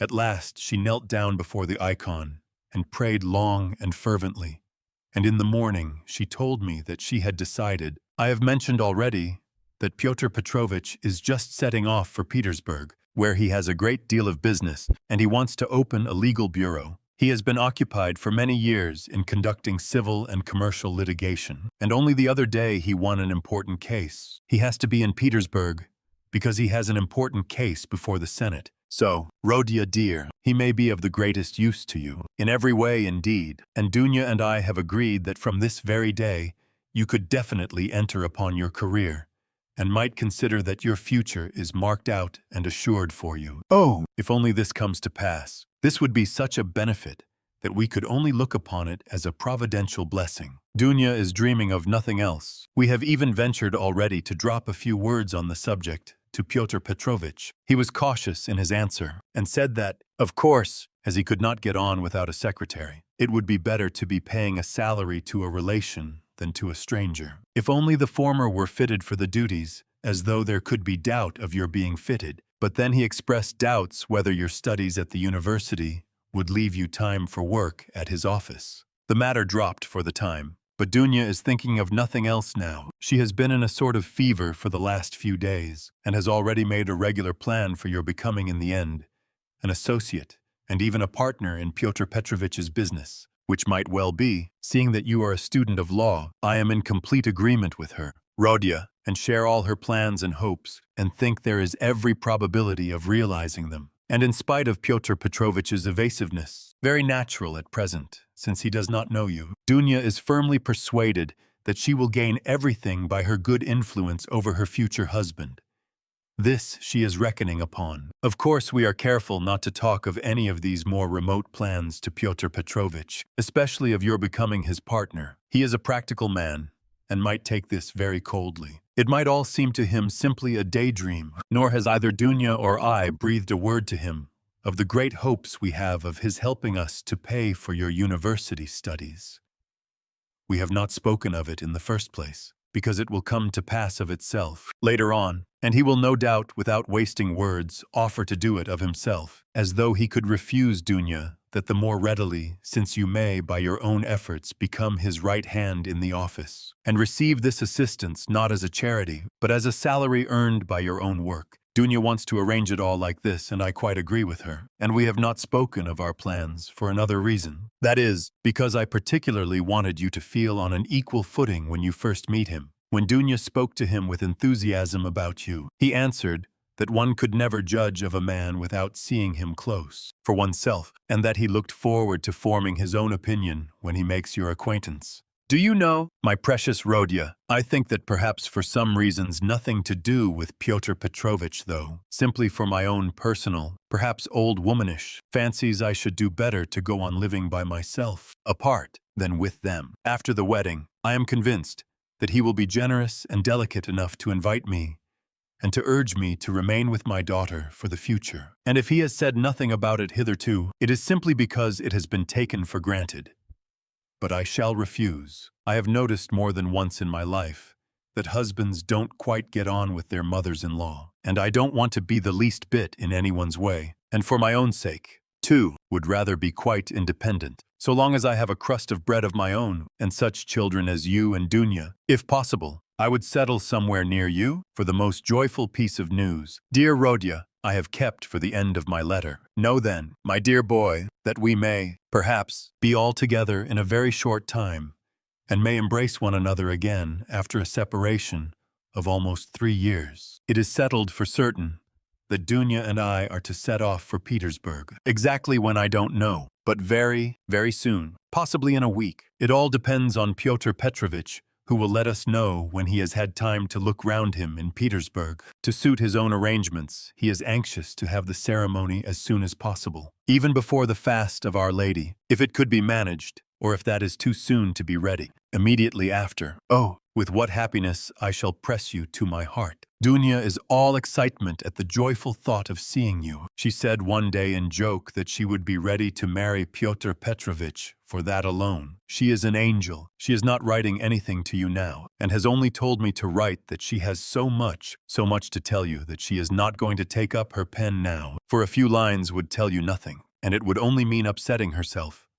She bids me send you her love and innumerable kisses. But although we shall be meeting so soon, perhaps I shall send you as much money as I can in a day or two. Now that everyone has heard that Dunya is to marry Pyotr Petrovitch, my credit has suddenly improved, and I know that Afanasy Ivanovitch will trust me now, even to 75 rubles on the security of my pension, so that perhaps I shall be able to send you 25 or even 30 rubles. I would send you more, but I am uneasy about our traveling expenses. For though Pyotr Petrovitch has been so kind as to undertake part of the expenses of the journey, that is to say, he has taken upon himself the conveyance of our bags and big trunk, which will be conveyed through some acquaintances of his, we must reckon upon some expense on our arrival in Petersburg, where we can't be left without a halfpenny, at least for the first few days. But we have calculated it all, Dunya and I, to the last penny, and we see that the journey will not cost very much. It is only 90 versts from us to the railway, and we have come to an agreement with the driver we know so as to be in readiness. And from there, Dunya and I can travel quite comfortably 3rd class, so that I may very likely be able to send to you not 25, but 30 rubles, but enough. I have covered 2 sheets already, and there is no space left for more. our whole history, but so many events have happened. And now, my precious Rodya, I embrace you and send you a mother's blessing till we meet. Love Dunya, your sister. Rodya, love her as she loves you, and understand that she loves you beyond everything. More than herself, she is an angel, and you, Rodya, you are everything to us, our one hope, our one consolation. If only you are happy, we shall be happy. Do you still say your prayers, Rodya, and believe in the mercy of our Creator and our Redeemer? I am afraid in my heart that you may have been visited by the new spirit of infidelity that is abroad today. If it is so, I pray for you. Remember, dear boy, how in your childhood, when your father was living, you used to lisp your prayers at my knee, and how happy we all were in those days. Goodbye. Till we meet, then I embrace you warmly, warmly, with many kisses. Yours till death, Pulcheria Raskolnikov. Almost from the first, while he read the letter, Raskolnikov's face was wet with tears, but when he finished it, his face was pale and distorted, and a bitter, wrathful and malignant smile was on his lips. He laid his head down on his threadbare, dirty pillow and pondered a long time. His heart was beating violently, and his brain was in a turmoil. At last he felt cramped and stifled in the little yellow room that was like a cupboard or a box. His eyes and his mind craved for space. He took up his hat and went out, this time without dread of meeting anyone. He had forgotten his dread. He turned in the direction of the Vasilyevsky Ostrov, walking along Vasilyevsky Prospect, as though hastening on some business. But he walked, as his habit was, without noticing his way, muttering and even speaking aloud to himself. To the astonishment of the passers-by, many of them took him to be drunk. Chapter 4. His mother's letter had been a torture to him, but as regards the chief fact in it, he had felt not one moment's hesitation. Even whilst he was reading the letter, the essential question was settled, and irrevocably settled. In his mind, never such a marriage while I am alive and Mr. Lucian be damned. The thing is perfectly clear, he muttered to himself, with a malignant smile anticipating the triumph of his decision. No, mother, no, Dunya, you won't deceive me. And then they apologize for not asking my advice, and for taking the decision without me. I dare say they imagine it is arranged now and can't be broken off, but we will see whether it can or not. A magnificent excuse. Pyotr Petrovitch is such a busy man that even his wedding has to be in post-haste, almost by express. No, Dunya, I see it all, and I know what you want to say to me. And I know, too, what you were thinking about when you walked up and down all night, and what your prayers were like before the Holy Mother of Kazan, who stands in Mother's bedroom. Bitter is the ascent to Golgotha. So it is finally settled. You have determined to marry a sensible businessman, Avdotia Romanovna, one who has a fortune, has already made his fortune, that is so much more solid and impressive, a man who holds 2 government posts, and who shares the ideas of our most rising generation, as Mother writes, and who seems to be kind, as Dunya herself observes. That seems beats everything, and that very Dunya for that very seems is marrying him. Splendid, splendid, but I should like to know why Mother has written to me about our most rising generation, simply as a descriptive touch, or with the idea of prepossessing me in favor of Mr. Lucian. Oh, the cunning of them! I should like to know one thing more. How far they were open with one another that day and night, and all this time since. Was it all put into words, or did both understand that they had the same thing at heart and in their minds, so that there was no need to speak of it aloud, and better not to speak of it? Most likely it was partly like that. From Mother's letter, it's evident. He struck her as rude a little, and Mother in her simplicity took her observations to Dunya, and she was sure to be vexed, and answered her angrily. I should think so. Who would not be angered when it was quite clear without any naive questions, and when it was understood that it was useless to discuss it? And why does she write to me? Love Dunya, Rodya, and she loves you more than herself. Has she a secret conscience prick at sacrificing her daughter to her son? You are our one comfort. You are everything to us. Oh, Mother! His bitterness grew more and more intense, and if he had happened to meet Mr. Lucian at the moment, he might have murdered him.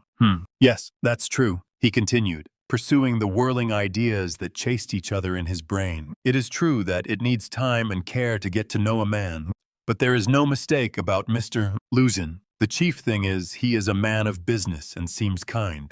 That was something, wasn't it? To send the bags and big box for them. A kind man. No doubt after that, But his bride and her mother are to drive in a peasant's cart covered with sacking, I know. I have been driven in it. No matter, it is only 90 versts, and then they can travel very comfortably. Third class, for 1,000 versts. Quite right. 2. One must cut one's coat according to one's cloth. But what about you, Mr. Luzin? She is your bride, and you must be aware that her mother has to raise money on her pension for the journey. To be sure, it's a matter of business, a partnership for mutual benefit, with equal shares and expenses, food and drink provided. But pay for your tobacco. The businessman has got the better of them. 2. The luggage will cost less than their fares and very likely go for nothing. How is it that they don't both see all that? Or is it that they don't want to see, and they are pleased, and to think that this is only the first blossoming and that the real fruits are to come? But what really matters is not the stinginess, is not the meanness, but the tone of the whole thing, for that will be the tone after marriage.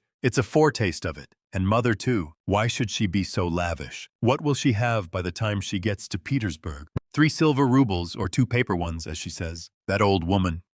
What does she expect to live upon in Petersburg afterwards? She has her reasons already for guessing that she could not live with Dunya after the marriage, even for the first few months. The good man has no doubt let slip something on that subject also, though mother would deny it. I shall refuse, says she. On whom is she reckoning then? Is she counting on what is left of her 120 rubles of pension when Afanasy Ivanovitch's debt is paid? She knits woolen shawls and embroiders cuffs, ruining her old eyes, and all her shawls don't add more than 20 rubles a year to her 120. I know that. So she is building all her hopes all the time on Mr. Lucian's generosity. He will offer it of himself. He will press it on me. You may wait a long time for that. That's how it always is with these Schilleresque noble hearts. Till the last moment, every goose is a swan with them. Till the last moment. They hope for the best and will see nothing wrong. And although they have an inkling of the other side of the picture, yet they won't face the truth till they are forced to. The very thought of it makes them shiver. They thrust the truth away with both hands until the man they deck out in false colors puts a fool's cap on them with his own hands. I should like to know whether Mr. Lucien has any orders of merit. I bet he has the Anna in his buttonhole, and that he puts it on when he goes to dine with contractors or merchants. He will be sure to have it for his wedding. 2. Enough of him. Confound him. Well, mother, I don't wonder at. It's like her, God bless her. But how could Dunya, darling, as though I did not know you. You were nearly 20 when I saw you last. I understood you then. Mother writes that Dunya can put up with a great deal. I know that very well. I knew that 2 years and a half ago, and for the last 2.5 years I have been thinking about it, thinking of just that Dunya can put up with a great deal. If she could put up with Mr. Svidrigailov and all the rest of it, she certainly can put up with a great deal. And now mother and she have taken it into their heads that she can put up with Mr. Lucien, who propounds the theory of the superiority of wives raised from destitution and owing everything to their husband's bounty, who propounds it. 2. Almost at the first interview, granted that he let it slip, though he is a sensible man, yet maybe it was not a slip at all, but he meant to make himself clear as soon as possible. But Dunya, she understands the man. Of course, but she will have to live with the man. Why? She'd live on black bread and water. She would not sell her soul. She would not barter her moral freedom for comfort. She would not barter it for all Schleswig-Holstein, much less Mr. Lucian's money. No, Dunya was not that sort when I knew her, and she is still the same. Of course, yes, there's no denying. The Svidrigailovs are a bitter pill. It's a bitter thing to spend one's life a governess in the provinces for 200 rubles. But I know she would rather be a nigger on a plantation or a let with a German master than degrade her soul and her moral dignity by binding herself forever to a man whom she does not respect and with whom she has nothing in common for her own advantage. And if Mr. Lucien had been of unalloyed gold or one huge diamond, she would never have consented to become his legal concubine. Why is she consenting then? What's the point of it? What's the answer? It's clear enough. For herself, for her comfort. To save her life, she would not sell herself, but for someone else she is doing it. For one she loves, for one she adores, she will sell herself. That's what it all amounts to. For her brother, for her mother, she will sell herself. She will sell everything. In such cases, we overcome our moral feeling if necessary. Freedom, peace, conscience even, all are brought into the market. let my life go. If only my dear ones may be happy. More than that, we become casuists. We learn to be Jesuitical. And for a time, maybe we can soothe ourselves. We can persuade ourselves that it is one's duty for a good object. That's just like us. It's as clear as daylight. It's clear that Rodion Raskolnikov is the central figure in the business, and no one else. Oh, yes, she can ensure his happiness, keep him in the university, make him a partner in the office, make his whole future secure. Perhaps he may even be a rich man later on, prosperous, respected, and may even end his life a famous man. But my mother, it's all Rodya, precious Rodya, her firstborn, for such a son who would not sacrifice such a daughter. Oh, loving, over-partial hearts. Why, for his sake, we would not shrink even from Sonia's fate. Sonia Marmeladov, the eternal victim so long as the world lasts. Have you taken the measure of your sacrifice? Both of you. Is it right? Can you bear it? Is it any use? Is there sense in it? And let me tell you, Dunya, Sonia's life is no worse than life with Mr. Saw. Listen, there can be no question of love. Mother writes, and what if there can be no respect either? If, on the contrary, there is aversion, contempt, repulsion, what then? So you will have to keep up your appearance.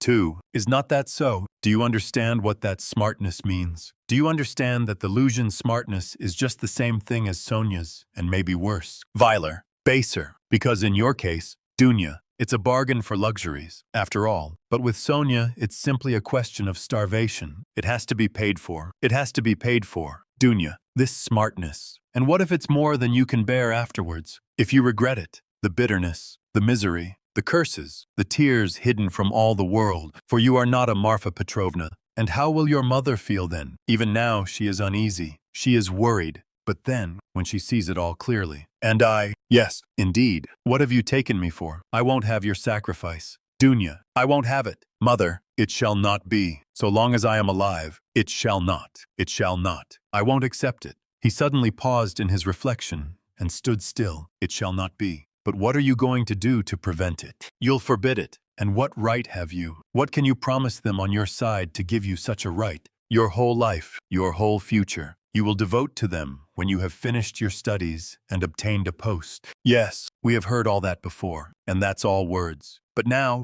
something must be done. Now, do you understand that? And what are you doing now? You are living upon them. They borrow on their 100 rubles pension. They borrow from the Svidrigailovs. How are you going to save them from Svidrigailovs? From Afanasy Ivanovich Vahrushin. Oh, future millionaire Zeus, who would arrange their lives for them. In another 10 years, mother will be blind with knitting shawls. Maybe with weeping, too. She will be worn to the shadow with fasting. And my sister, imagine for a moment what may have become of your sister in 10 years. What may happen to her during those 10 years. Can you fancy? So he tortured himself, fretting himself with such questions, and finding a kind of enjoyment in it. And yet all these questions were not new ones suddenly confronting him. They were old, familiar aches. It was long since they had first begun to grip and rend his heart. Long ago, his present anguish had its first beginnings. It had waxed and gathered strength. It had matured and concentrated until it had taken the form of a fearful, frenzied, and fantastic question, which tortured his heart and mind, clamoring insistently for an answer. Now his mother's letter had burst on him like a thunderclap. It was clear that he must not now suffer passively, worrying himself over unsolved questions, but that he must do something. Do it at once, and do it quickly. Anyway, he must decide on something. Or throw up life altogether. He cried suddenly, in a frenzy, accept one's lot humbly as it is, once for all, and stifle everything in oneself, giving up all claim to activity, life and love. Do you understand? Sir! Do you understand what it means when you have absolutely nowhere to turn? Marmeladov's question came suddenly into his mind, for every man must have somewhere to turn. He gave a sudden start. Another thought, that he had had yesterday, slipped back into his mind, but he did not start at the thought recurring to him, for he knew, he had felt beforehand, that it must come back. He was expecting it. Besides, it was not only yesterday's thought. The difference was that a month ago, yesterday even, the thought was a mere dream. But now it appeared not a dream at all. It had taken a new menacing and quite unfamiliar shape, and he suddenly became aware of this himself. He felt a hammering in his head, and there was a darkness before his eyes. He looked round hurriedly. He was searching for something. He wanted to sit down and was looking for a seat. He was walking along the K Boulevard. There was a seat about 100 paces in front of him. He walked towards it as fast he could.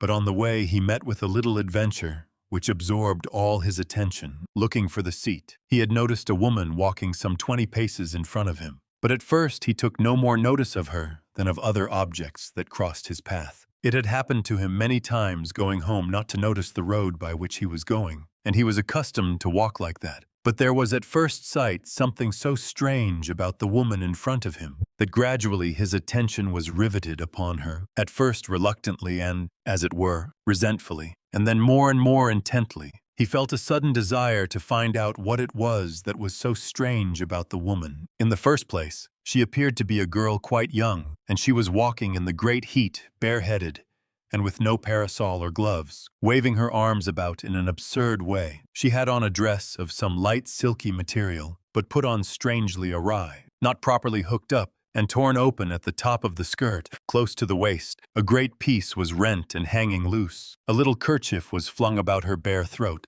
but lay slanting on one side. The girl was walking unsteadily, too, stumbling and staggering from side to side. She drew Raskolnikov's whole attention at last. He overtook the girl at the seat, but, on reaching it, she dropped down on it, in the corner.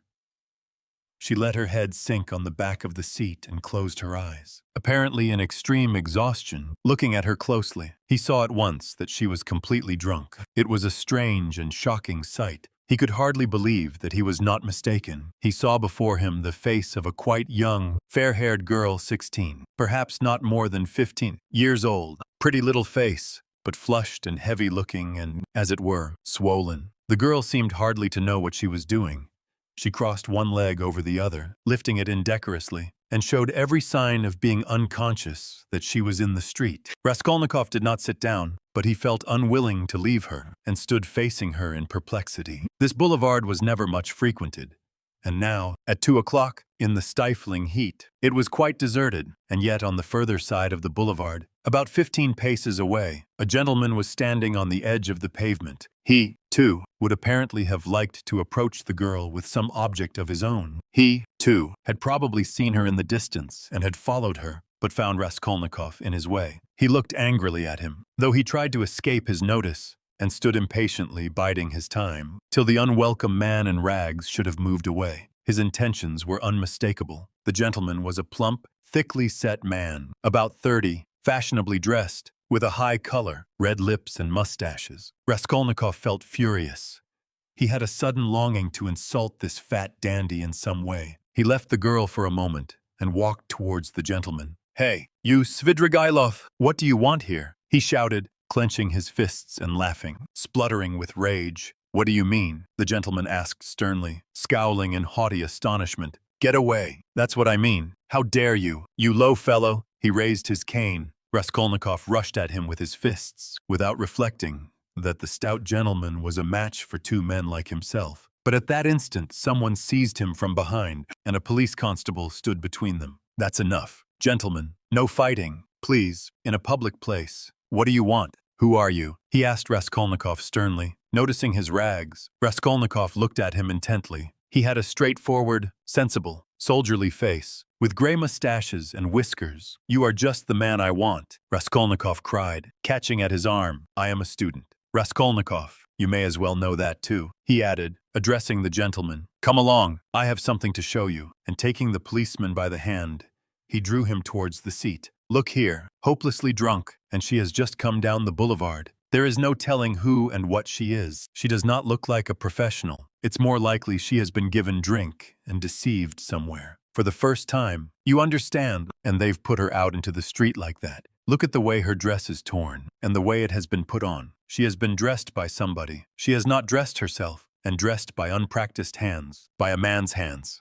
That's evident. And now look there. I don't know that dandy with whom I was going to fight. I see him for the first time. But he, too, has seen her on the road, just now, drunk, not knowing what she is doing, and now he is very eager to get hold of her, to get her away somewhere while she is in this state. That's certain. Believe me, I'm not wrong. I saw him myself watching her and following her, but I prevented him, and he is just waiting for me to go away. Now he has walked away a little, and is standing still, pretending to make a cigarette. Think how can we keep her out of his hands? And how are we to get her home? The policeman saw it all in a flash. The stout gentleman was easy to understand. He turned to consider the girl. The policeman bent over to examine her more closely, and his face worked with genuine compassion. "Ah, what a pity," he said, shaking his head. "Why, she is quite a child. She has been deceived. You can see that at once. Listen, lady," he began addressing her. "Where do you live?" The girl opened her weary and sleepy-looking eyes, gazed blankly at the speaker,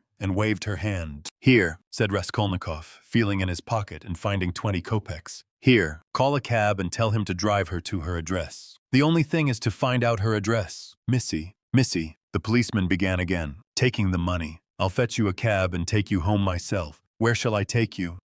Where do you live? Go away. They won't let me alone," the girl muttered, and once more waved her hand. Ach, how shocking. It's shameful. Missy, it's a shame." He shook his head again, shocked, sympathetic, and indignant. "It's a difficult job," the policeman said to Raskolnikov, and as he did so, he looked him up and down in a rapid glance. He, too, must have seemed a strange figure to him, dressed in rags and handing him money. "Did you meet her far from here?" he asked him. "I tell you she was walking in front of me, staggering, just here, in the boulevard. She only just reached the seat and sank down on it. Ah, the shameful things that are done in the world nowadays. God have mercy on us. An innocent creature like that, drunk already. She has been deceived. That's a sure thing. See how her dress has been torn too. Ah, the vice one sees nowadays. And as likely as not, she belongs to gentlefolk too. Poor ones maybe. There are many like that nowadays. She looks refined, too, as though she were a lady." And he bent over her once more. Perhaps he had daughters growing up like that, looking like ladies and refined with pretensions to gentility and smartness. "The chief thing is," Raskolnikov persisted, "to keep her out of this scoundrel's hands. Why should he outrage her? It's as clear as day what he is after. The brute! He is not moving off." Raskolnikov spoke aloud and pointed to him. The gentleman heard him, and seemed about to fly into a rage again, but thought better of it, and confined himself to a contemptuous look. He then walked slowly another 10 paces away, and again halted. "Keep her out of his hands we can," said the constable thoughtfully. "If only she'd tell us where to take her. But as it is, Missy, hey, Missy," he bent over her once more. She opened her eyes fully all of a sudden, looked at him intently, as though realizing something, got up from the seat, and walked away in the direction from which she had come. "Oh, shameful wretches. They won't let me alone," she said, waving her hand again. She walked quickly, though staggering as before. The dandy followed her, but along another avenue, keeping his eye on her. "Don't be anxious. I won't let him have her," the policeman said resolutely, and he set off after them. "Ah, the vice one sees nowadays," he repeated aloud, sighing. At that moment, something seemed to sting Raskolnikov. In an instant, a complete revulsion of feeling came over him. "Hey, here," he shouted after the policeman. The latter turned round. "Let them be. What is it to do with you? Let her go. Let him amuse himself." He pointed at the dandy. "What is it to do with you?" The policeman was bewildered and stared at him open-eyed. Raskolnikov laughed. "Well," ejaculated the policeman, with a gesture of contempt, and he walked after the dandy and the girl, probably taking Raskolnikov for a madman or something.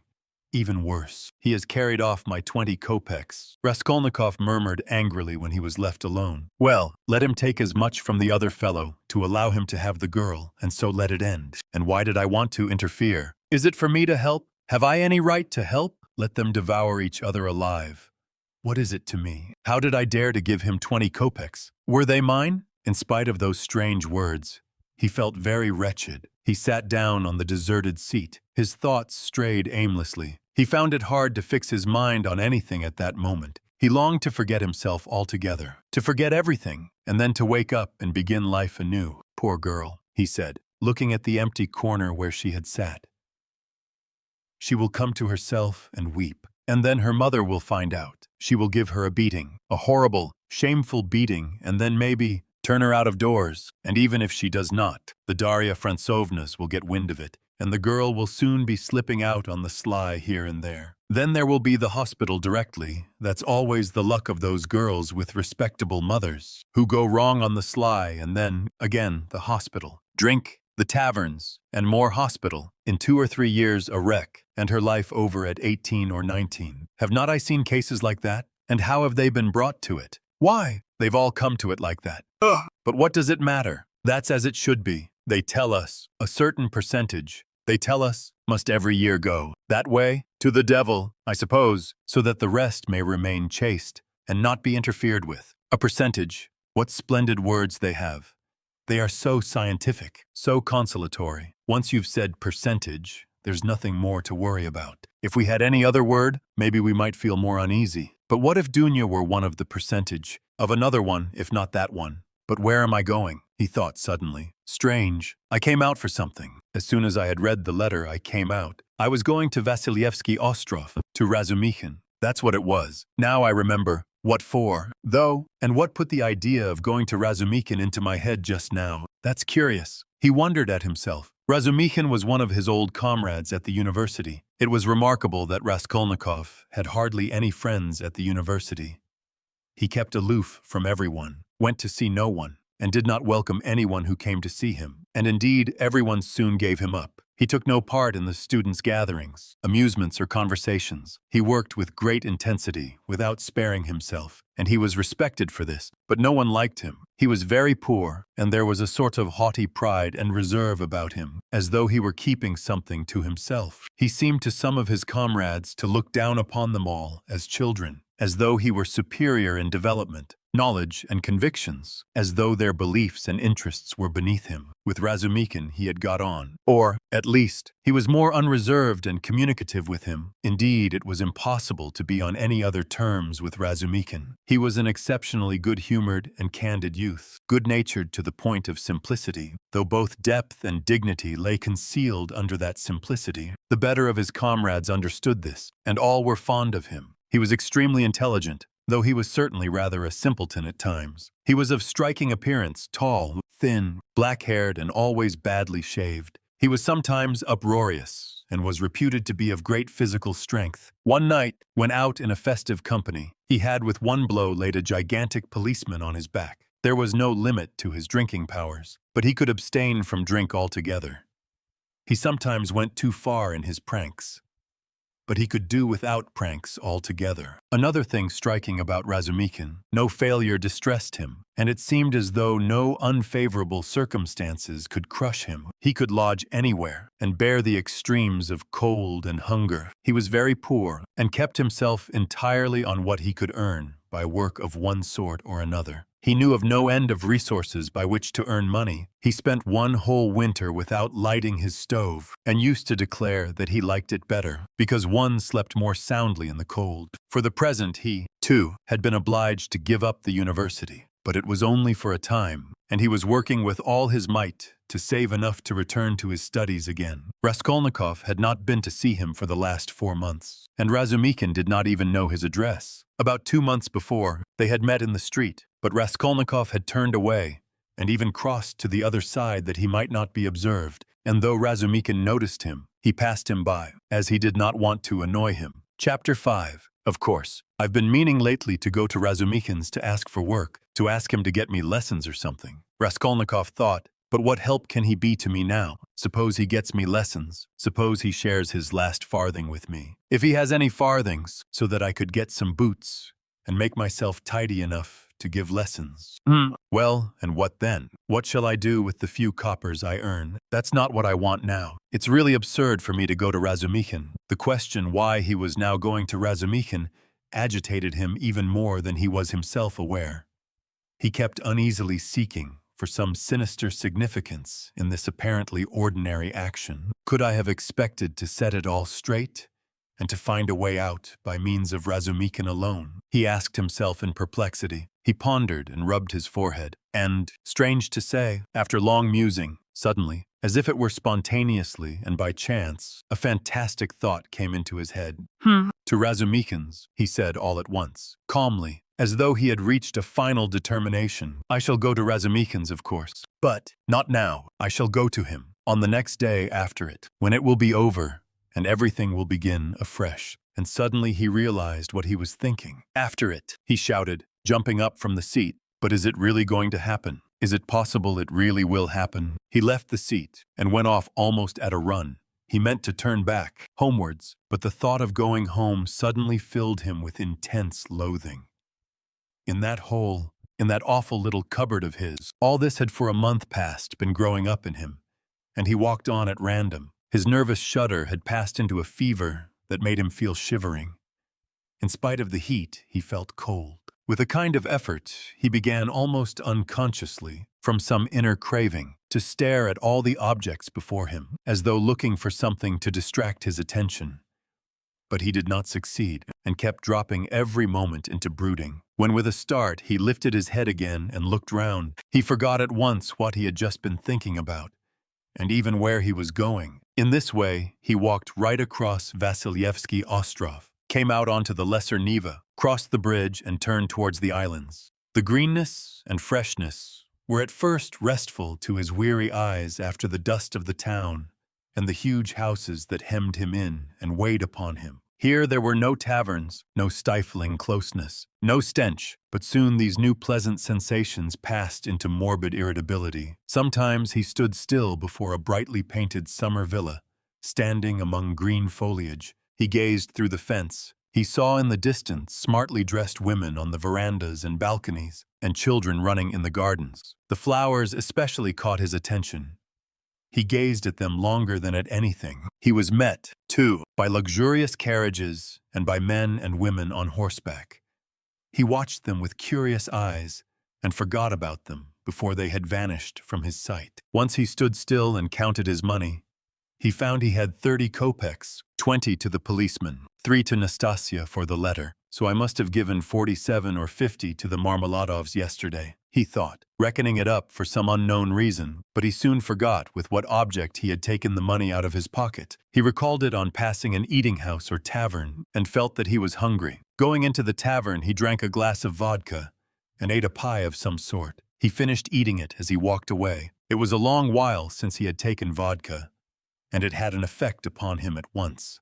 Though he only drank a wineglassful, his legs felt suddenly heavy, and a great drowsiness came upon him. He turned homewards, but reaching Petrovsky Ostrov, he stopped completely exhausted, turned off the road into the bushes, sank down upon the grass, and instantly fell asleep. In a morbid condition of the brain, dreams often have a singular actuality, vividness, and extraordinary semblance of reality. At times, monstrous images are created, but the setting and the whole picture are so truth-like and filled with details so delicate, so unexpectedly, but so artistically consistent, that the dreamer, were he an artist like Pushkin or Turgenev even, could never have invented them in the waking state. Such sick dreams always remain long in the memory and make a powerful impression on the overwrought and deranged nervous system. Raskolnikov had a fearful dream. He dreamt he was back in his childhood, in the little town of his birth. He was a child about 7 years old, walking into the country with his father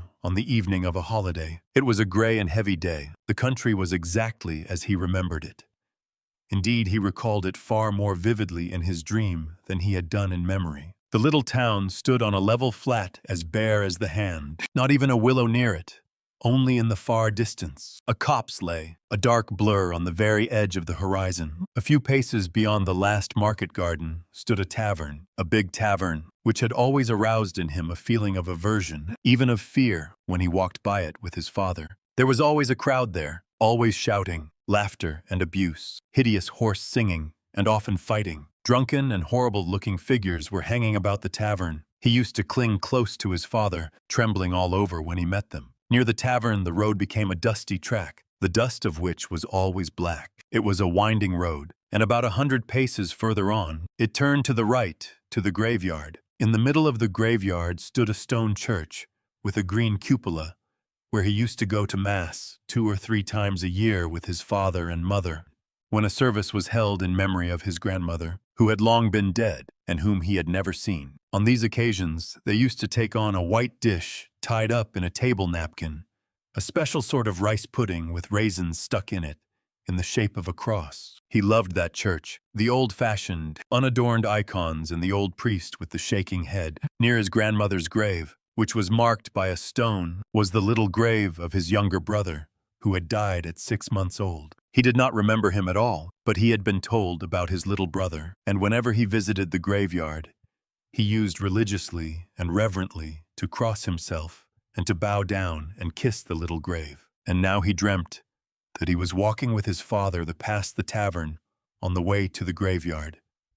He was holding his father's hand and looking with dread at the tavern. A peculiar circumstance attracted his attention. There seemed to be some kind of festivity going on. There were crowds of gaily dressed townspeople, peasant women, their husbands, and riffraff of all sorts, all singing and all more or less drunk. Near the entrance of the tavern stood a cart, but a strange cart. It was one of those big carts, usually drawn by heavy cart horses, and laden with casks of wine or other heavy goods. He always liked looking at those great cart horses, with their long manes, thick legs, and slow, even pace, drawing along a perfect mountain, with no appearance of effort, as though it were easier going with a load than without it. But now, strange to say, in the shafts of such a cart, he saw a thin little sorrel beast, one of those peasants' nags, which he had often seen straining their utmost under a heavy load of wood or hay, especially when the wheels were stuck in the mud or in a rut, and the peasants would beat them so cruelly, sometimes even about the nose and eyes, and he felt so sorry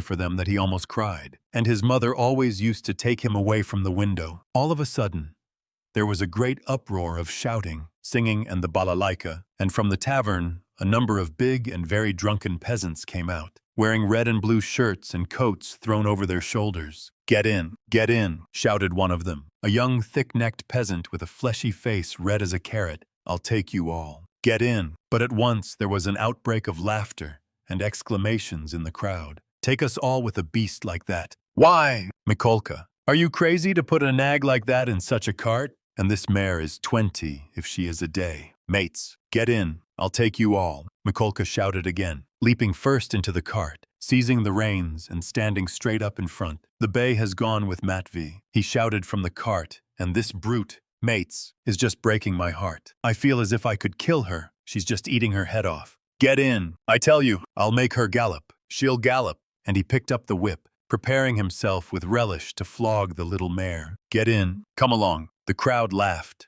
"Do you hear? She'll gallop. Gallop indeed. She has not had a gallop in her for the last 10 years. She'll jog along. Don't you mind her. Mates, bring a whip each of you. Get ready. All right. Give it to her." They all clambered into Mikolka's cart, laughing and making jokes. 6 men got in, and there was still room for more. They hauled in a fat, rosy-cheeked woman. She was dressed in red cotton, in a pointed, beaded headdress and thick leather shoes. She was cracking nuts and laughing. The crowd round them was laughing too, and indeed, how could they help laughing? That wretched nag was to drag all the cartload of them at a gallop. 2 young fellows in the cart were just getting whips, ready to help Mikolka. With the cry of "now," the mare tugged with all her might, but far from galloping, could scarcely move forward. She struggled with her legs, gasping and shrinking from the blows of the 3 whips which were showered upon her like hail. The laughter in the cart and in the crowd was redoubled. But Mikolka flew into a rage and furiously thrashed the mare, as though he supposed she really could gallop. "Let me get in, too, mates," shouted a young man in the crowd, whose appetite was aroused. "Get in, all get in," cried Mikolka. "She will draw you all. I'll beat her to death." And he thrashed and thrashed at the mare, beside himself with fury. "Father, father," he cried. "Father, what are they doing? Father, they are beating the poor horse." Come along," said his father. "They are drunken and foolish. They are in fun. Come away. Don't look." And he tried to draw him away, but he tore himself away from his hand and, beside himself with horror, ran to the horse. The poor beast was in a bad way. She was gasping, standing still, then tugging again and almost falling. "Beat her to death," cried Mikolka. "It's come to that. I'll do for her. What are you about? Are you a Christian, you devil?" shouted an old man in the crowd. "Did anyone ever see the like? A wretched nag like that pulling such a cartload," said another. "You'll kill her," shouted the third. "Don't meddle. It's my property. I'll do what I choose. Get in. More of you. Get in, all of you. I will have her go at a gallop." All at once, laughter broke into a roar and covered everything. The mare, roused by the shower of blows, began feebly kicking. Even the old man could not help smiling. To think of a wretched little beast like that trying to kick. 2 lads in the crowd snatched up whips and ran to the mare to beat her about the ribs. 1 ran each side. "Hit her in the face." "In the eyes, cried Mikolka. "Give us a song." "Mates," shouted someone in the cart.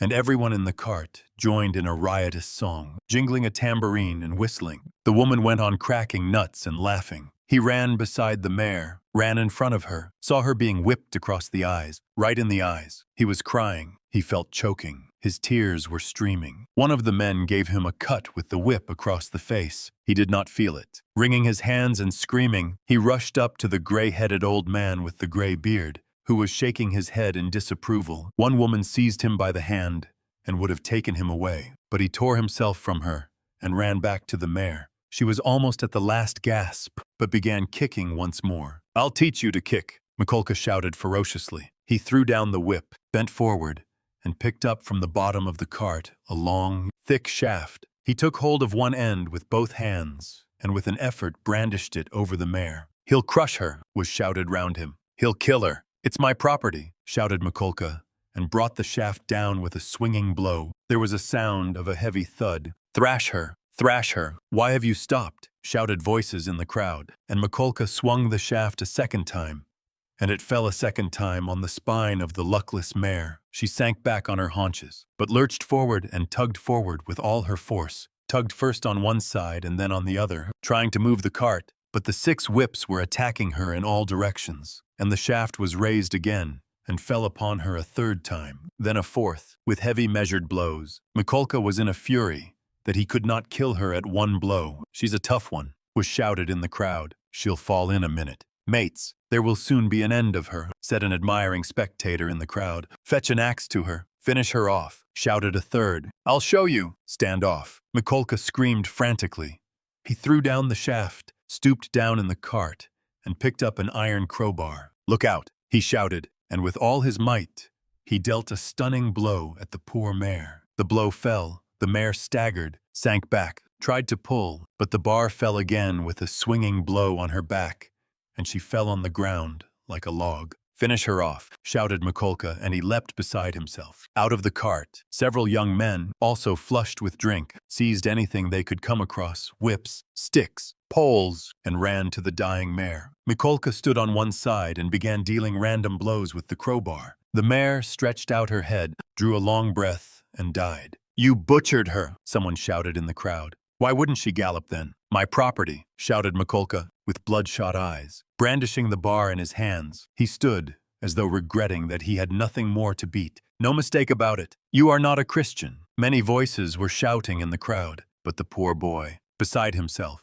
made his way, screaming, through the crowd, to the sorrel nag, put his arms round her bleeding dead head, and kissed it. Kissed the eyes and kissed the lips. Then he jumped up and flew in a frenzy with his little fists out at Mikolka. At that instant, his father, who had been running after him, snatched him up and carried him out of the crowd. "Come along, come, let us go home," he said to him. "Father, why did they kill the poor horse?" he sobbed, but his voice broke, and the words came in shrieks from his panting chest. "They are drunk, they are brutal. It's not our business," said his father. He put his arms round his father, but he felt choked.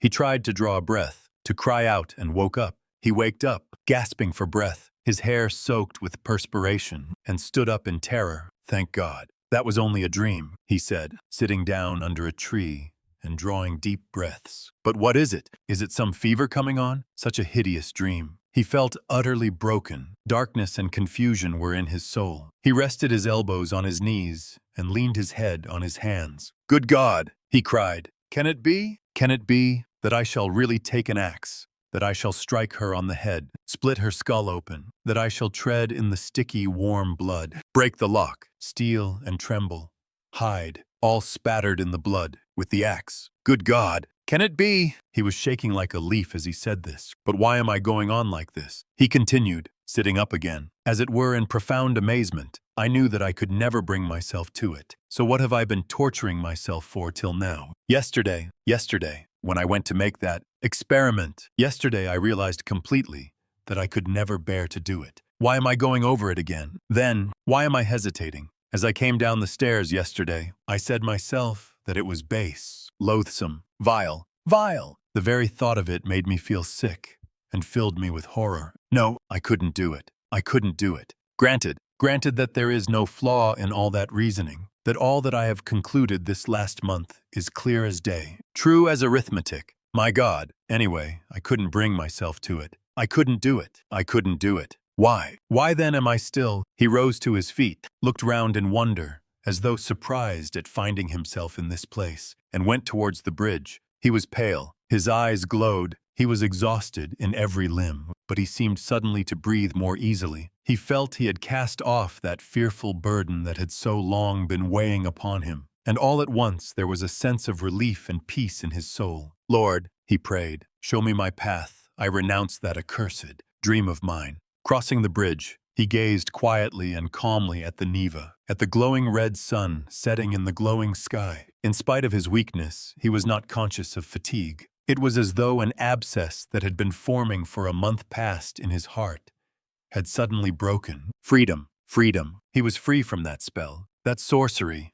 that obsession. Later on, when he recalled that time and all that happened to him during those days, minute by minute, point by point, he was superstitiously impressed by one circumstance, which, though in itself not very exceptional, always seemed to him afterwards the predestined turning point of his fate. He could never understand and explain to himself why, when he was tired and worn out, when it would have been more convenient for him to go home by the shortest and most direct way, he had returned by the Haymarket, where he had no need to go. It was obviously and quite unnecessarily out of his way, though not much so. It is true that it happened to him dozens of times to return home without noticing what streets he passed through. But why? He was always asking himself, why had such an important, such a decisive, and at the same time such an absolutely chance meeting happened in the Haymarket, where he had moreover no reason to go at the very hour, the very minute of his life, when he was just in the very mood and in the very circumstances in which that meeting was able to exert the gravest and most decisive influence on his whole destiny, as though it had been lying in wait for him on purpose. It was about 9 o'clock when he crossed the Haymarket. At the tables and the barrows, at the booths and the shops, all the market people were closing their establishments or clearing away and packing up their wares and, like their customers, were going home. Rag pickers and costermongers of all kinds were crowding round the taverns in the dirty and stinking courtyards of the Haymarket. Raskolnikov particularly liked this place and the neighboring alleys when he wandered aimlessly in the streets. Here his rags did not attract contemptuous attention, and one could walk about in any attire without scandalizing people. At the corner of an alley, a huckster and his wife had 2 tables set out with tapes, thread, cotton handkerchiefs, etc. They, too, had got up to go home, but were lingering in conversation with a friend who had just come up to them. This friend was Lizaveta Ivanovna, or, as everyone called her, Lizaveta, the younger sister of the old pawnbroker, Alyona Ivanovna, whom Raskolnikov had visited the previous day to pawn his watch and make his experiment. He already knew all about Lizaveta, and she knew him a little too. She was a single woman of about 35, tall, clumsy, timid, submissive, and almost idiotic. She was a complete slave and went in fear and trembling of her sister, who made her work day and night, and even beat her. She was standing with a bundle before the huckster and his wife, listening earnestly and doubtfully. They were talking of something with special warmth. The moment Raskolnikov caught sight of her, he was overcome by a strange sensation, as it were, of intense astonishment. Though there was nothing astonishing about this meeting, you could make up your mind for yourself. Lizaveta Ivanovna, the huckster was saying aloud, come round tomorrow about 7. They will be here too. Tomorrow, said Lizaveta slowly and thoughtfully, as though unable to make up her mind. Upon my word, what a fright you are in of Alyona Ivanovna, gabbled the huckster's wife. A lively little woman. I look at you. You are like some little babe. And she is not your own sister either, nothing but a stepsister, and what a hand she keeps over you. But this time don't say a word to Alyona Ivanovna, her husband interrupted. That's my advice. But come round to us without asking. It will be worth your while. Later on your sister herself may have a notion. Am I to come? About 7 o'clock tomorrow, and they will be here. You will be able to decide for yourself. And we'll have a cup of tea, added his wife. All right, I'll come, said Lizaveta, still pondering, and she began slowly moving away. Raskolnikov had just passed and heard no more. He passed softly, unnoticed, trying not to miss a word. His first amazement was followed by a thrill of horror, like a shiver running down his spine. He had suddenly quite unexpectedly learnt that the next day at 7 o'clock, Lizaveta, the old woman's sister and only companion, would be away from home, and that therefore at 7 o'clock, precisely, the old woman would be left alone. He was only a few steps from his lodging. He went in like a man condemned to death. He thought of nothing and was incapable of thinking. But he felt suddenly in his whole being that he had no more freedom of thought, no will, and that everything was suddenly and irrevocably decided. Certainly, if he had to wait whole years for a suitable opportunity, he could not reckon on a more certain step towards the success of the plan than that which had just presented itself. In any case, it would have been difficult to find out beforehand, and with certainty, with greater exactness and less risk, and without dangerous inquiries and investigations, that next day at a certain time an old woman, on whose life an attempt was contemplated, would be at home, and entirely alone. Chapter 6. Later on, Raskolnikov happened to find out why the huckster and his wife had invited Lizaveta. It was a very ordinary matter, and there was nothing exceptional about it. A family who had come to the town and been reduced to poverty were selling their household goods and clothes, all women's things, as the things would have fetched little in the market. They were looking for a dealer. This was Lizaveta's business. She undertook such jobs and was frequently employed, as she was very honest and always fixed a fair price and stuck to it. She spoke as a rule little and, as we have said already, she was very submissive and timid. But Raskolnikov had become superstitious of late. The traces of superstition remained in him long after and were almost ineradicable. And in all this he was always afterwards disposed to see something strange and mysterious, as it were, the presence of some peculiar influences and coincidences. In the previous winter, a student he knew called Pokarev, who had left for Kharkov, had chanced in conversation to give him the address of Alyona Ivanovna, the old pawnbroker, in case he might want to pawn anything. For a long while he did not go to her, for he had lessons and managed to get along somehow. 6 weeks ago he had remembered the address.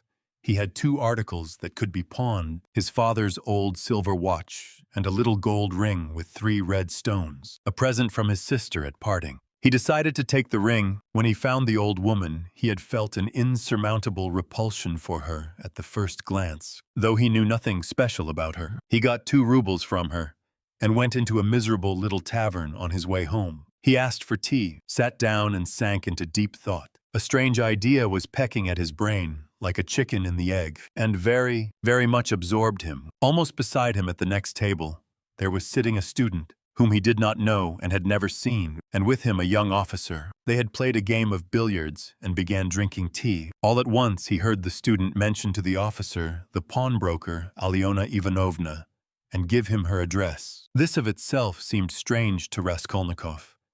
He had just come from her, and here at once he heard her name. Of course it was a chance, but he could not shake off a very extraordinary impression, and here someone seemed to be speaking expressly for him.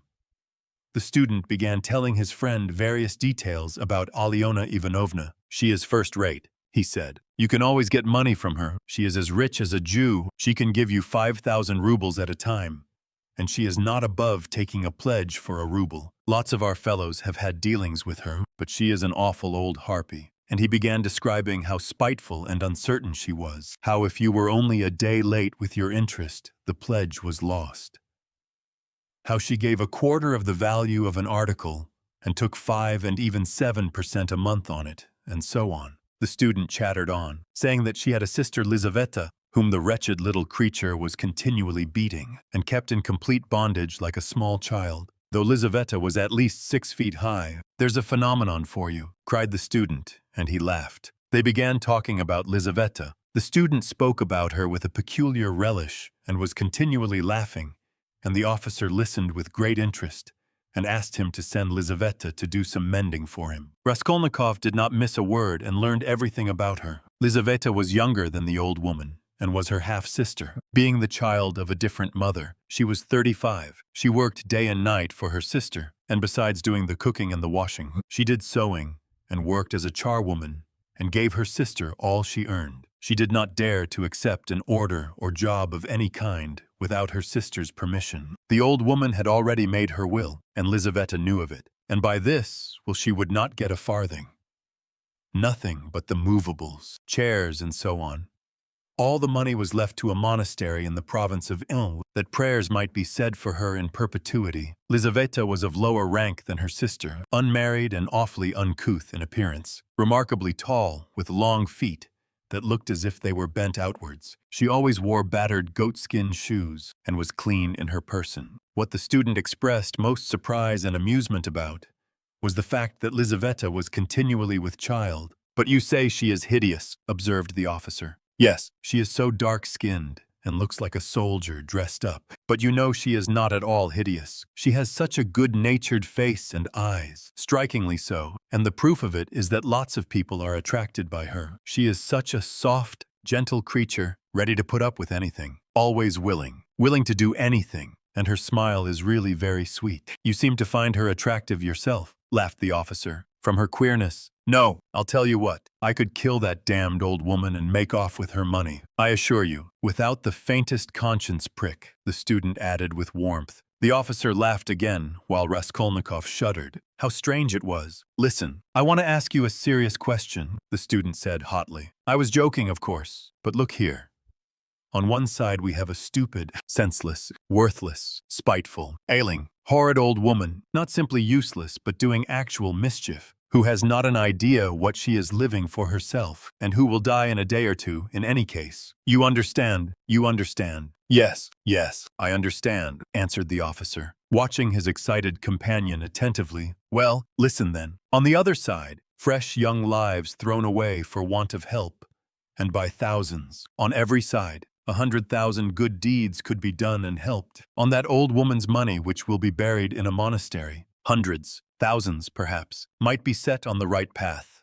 Dozens of families saved from destitution, from ruin, from vice, from the lock hospitals, and all with her money. Kill her, take her money, and with the help of it, devote oneself to the service of humanity and the good of all. What do you think? Would not one tiny crime be wiped out by thousands of good deeds? For one life, thousands would be saved from corruption and decay. One death, and 100 lives in exchange. It's simple arithmetic. Besides, what value has the life of that sickly, stupid, ill-natured old woman in the balance of existence? No more than the life of a louse, of a black beetle. Less, in fact, because the old woman is doing harm. She is wearing out the lives of others. The other day, she bit Lizaveta's finger out of spite. It almost had to be amputated. "Of course she does not deserve to live," remarked the officer. "But there it is. It's nature." "Oh, well, brother, but we have to correct and direct nature. But for that, we should drown in an ocean of prejudice. But for that, there would never have been a single great man. They talk of duty, conscience.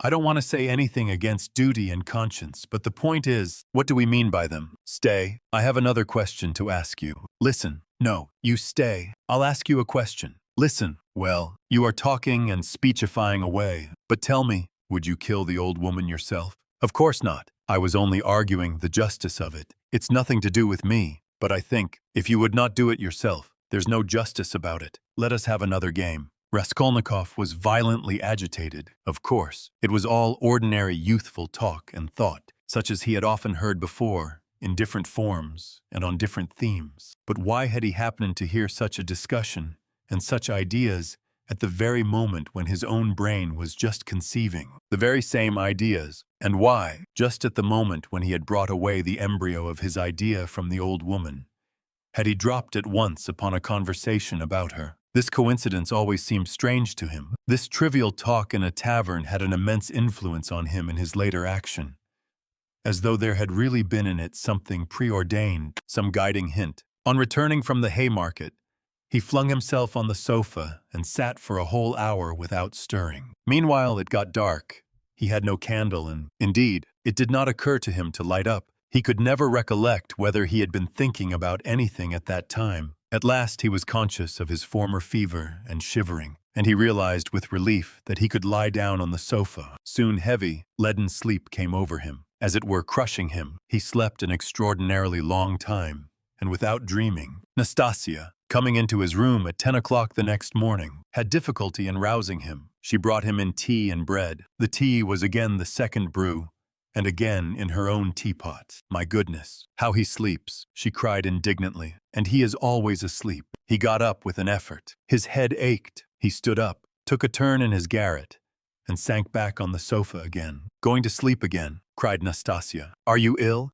He made no reply. "Do you want some tea?" "Afterwards," he said with an effort, closing his eyes again and turning to the wall. Nastasia stood over him. "Perhaps he really is ill," she said, turned and went out. She came in again at 2 o'clock with soup. He was lying as before. The tea stood untouched. Nastasia felt positively offended and began wrathfully rousing him. "Why are you lying like a log?" she shouted, looking at him with repulsion. He got up and sat down again, but said nothing and stared at the floor. "Are you ill or not?" asked Nastasia, and again received no answer. "You'd better go out and get a breath of air," she said after a pause. "Will you eat it or not?" "Afterwards," he said weakly. "You can go," and he motioned her out. She remained a little longer, looked at him with compassion, and went out. A few minutes afterwards, he raised his eyes and looked for a long while at the tea and the soup. Then he took the bread, took up a spoon, and began to eat. He ate a little, 3 or 4 spoonfuls, without appetite, as it were mechanically. His head ached less. After his meal, he stretched himself on the sofa again, but now he could not sleep. He lay without stirring, with his face in the pillow. He was haunted by daydreams, and such strange daydreams. In one that kept recurring, he fancied that he was in Africa, in Egypt, in some sort of oasis. The caravan was resting. The camels were peacefully lying down. The palms stood all around in a complete circle. All the party were at dinner, but he was drinking water from a spring which flowed gurgling close by. And it was so cool. It was wonderful, wonderful, blue, cold water running among the party-colored stones and over the clean sand which glistened here and there like gold. Suddenly he heard a clock strike. He started, roused himself, raised his head, looked out of the window, and seeing how late it was, suddenly jumped up, wide awake as though someone had pulled him off the sofa. He crept on tiptoe to the door, stealthily opened it, and began listening on the staircase. His heart beat terribly, but all was quiet on the stairs, as if everyone was asleep. It seemed to him strange and monstrous that he could have slept in such forgetfulness from the previous day, and had done nothing, had prepared nothing yet. And meanwhile, perhaps it had struck 6, and his drowsiness and stupefaction were followed by an extraordinary, feverish, as it were distracted haste, but the preparations to be made were few. He concentrated all his energies on thinking of everything and forgetting nothing, and his heart kept beating and thumping so that he could hardly breathe. First he had to make the noose and sew it into his overcoat, a work of a moment. He rummaged under his pillow and picked out amongst the linen stuffed away under it a worn-out, old unwashed shirt. From its rags he tore a long strip, a couple of inches wide and about 16 inches long. He folded this strip in 2, took off his wide, strong summer overcoat of some stout cotton material, his only outer garment, and began sewing the 2 ends of the rag on the inside, under the left armhole. His hands shook as he sewed, but he did it successfully so that nothing showed outside when he put the coat on again. The needle and thread he had got ready long before, and they lay on his table in a piece of paper. As for the noose, it was a very ingenious device of his own. The noose was intended for the axe. It was impossible for him to carry the axe through the street in his hands, and if hidden under his coat, he would still have had to support it with his hand, which would have been noticeable. Now he had only to put the head of the axe in the noose, and it would hang quietly under his arm on the inside. Putting his hand in his coat pocket, he could hold the end of the handle all the way, so that it did not swing. And as the coat was very full, a regular sack in fact, it could not be seen from outside that he was holding something with the hand that was in the pocket. This noose, too, he had designed a fortnight before. When he had finished with this, he thrust his hand into a little opening between his sofa and the floor, fumbled in the left corner, and drew out the pledge, which he had got ready long before, and hidden there. This pledge was, however, only a smoothly planed piece of wood, the size and thickness of a silver cigarette case. He picked up this piece of wood in one of his wanderings in a courtyard, where there was some sort of a workshop. Afterwards he had added to the wood a thin, smooth piece of iron, which he had also picked up at the same time in the street. Putting the iron, which was a little the smaller, on the piece of wood, he fastened them very firmly, crossing and recrossing the thread round them, then wrapped them carefully and daintily in clean white paper, and tied up the parcel so that it would be very difficult to untie it.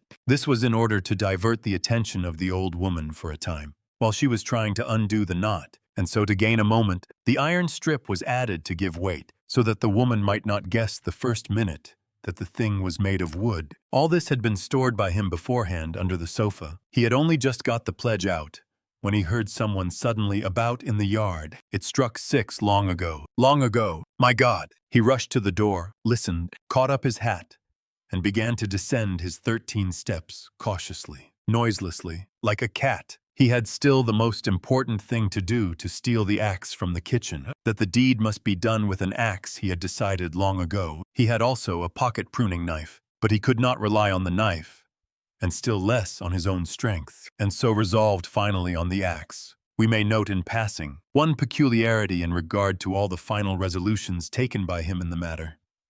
They had one strange characteristic. The more final they were, the more hideous and the more absurd they at once became in his eyes. In spite of all his agonizing inward struggle, he never for a single instant all that time could believe in the carrying out of his plans. And, indeed, if it had ever happened that everything to the least point could have been considered and finally settled, and no uncertainty of any kind had remained, he would, it seems, have renounced it all as something absurd, monstrous, and impossible, but a whole mass of unsettled points and uncertainties remained. As for getting the axe, that trifling business cost him no anxiety, for nothing could be easier. Nastasia was continually out of the house, especially in the evenings.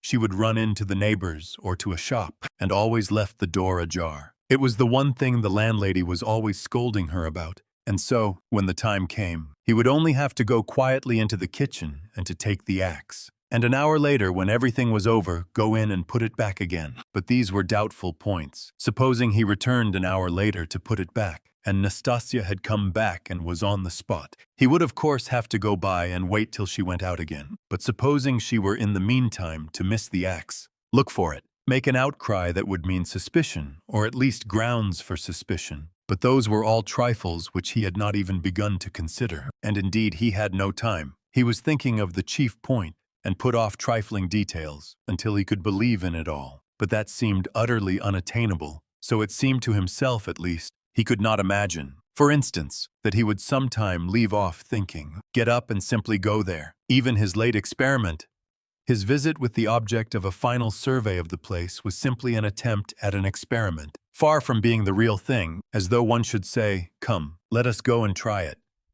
Why dream about it?" And at once he had broken down and had run away cursing, in a frenzy with himself. Meanwhile, it would seem, as regards the moral question, that his analysis was complete. His casuistry had become keen as a razor, and he could not find rational objections in himself. But in the last resort, he simply ceased to believe in himself, and doggedly, slavishly sought arguments in all directions, fumbling for them, as though someone were forcing and drawing him to it. At first, long before indeed, he had been much occupied with one question: why almost all crimes are so badly concealed and so easily detected, and why almost all criminals leave such obvious traces. He had come gradually to many different and curious conclusions, and in his opinion, the chief reason lay not so much in the material impossibility of concealing the crime as in the criminal himself. Almost every criminal is subject to a failure of will and reasoning power by a childish and phenomenal heedlessness. At the very instant when prudence and caution are most essential, it was his conviction that this eclipse of reason and failure of willpower attacked a man like a disease, developed gradually, and reached its highest point just before the perpetration of the crime, continued with equal violence at the moment of the crime, and for longer or shorter time after, according to the individual case, and then passed off like any other disease. The question, whether the disease gives rise to the crime, or whether the crime from its own peculiar nature is always accompanied by something of the nature of disease, he did not yet feel able to decide. When he reached these conclusions, he decided that in his own case there could not be such a morbid reaction, that his reason and will would remain unimpaired at the time of carrying out his design, for the simple reason that his design was not a crime. We will omit all the process by means of which he arrived at this last conclusion. We have run too far ahead already. We may add only that the practical, purely material difficulties of the affair occupied a secondary position in his mind. One has but to keep all one's willpower and reason to deal with them, and they will all be overcome at the time when once one has familiarized oneself with the minutest details of the business. But this preparation had never been begun. His final decisions were what he came to trust least, and when the hour struck, it all came to pass quite differently, as it were accidentally and unexpectedly. One trifling circumstance upset his calculations, before he had even left the staircase. When he reached the landlady's kitchen, the door of which was open as usual, he glanced cautiously in to see whether, in Nastasia's absence, the landlady herself was there, or if not, whether the door to her own room was closed, so that she might not peep out when he went in for the axe. But what was his amazement when he suddenly saw that Nastasia was not only at home in the kitchen, but was occupied there, taking linen out of a basket and hanging it on a line. Seeing him, she left off hanging the clothes, turned to him, and stared at him all the time he was passing. He turned away his eyes and walked past as though he noticed nothing. But it was the end of everything. He had not the axe. He was overwhelmed. What made me think, he reflected, as he went under the gateway, what made me think that she would be sure not to be at home at that moment? Why did I assume this so certainly? He was crushed and even humiliated. He could have laughed at himself in his anger. A dull animal rage boiled within him. He stood hesitating in the gateway. To go into the street, to go a walk for appearance sake was revolting. To go back to his room, even more revolting. And what a chance I have lost forever, he muttered, standing aimlessly in the gateway, just opposite the porter's little dark room, which was also open. Suddenly he started. From the porter's room, 2 paces away from him, something shining under the bench to the right caught his eye. He looked about him, nobody. He approached the room on tiptoe, went down 2 steps into it, and in a faint voice called the porter. Yes, not at home, somewhere near though, in the yard, for the door is wide open. He dashed to the axe. It was an axe and pulled it out from under the bench, where it lay between 2 chunks of wood. At once, before going out, he made it fast in the noose. He thrust both hands into his pockets and went out of the room.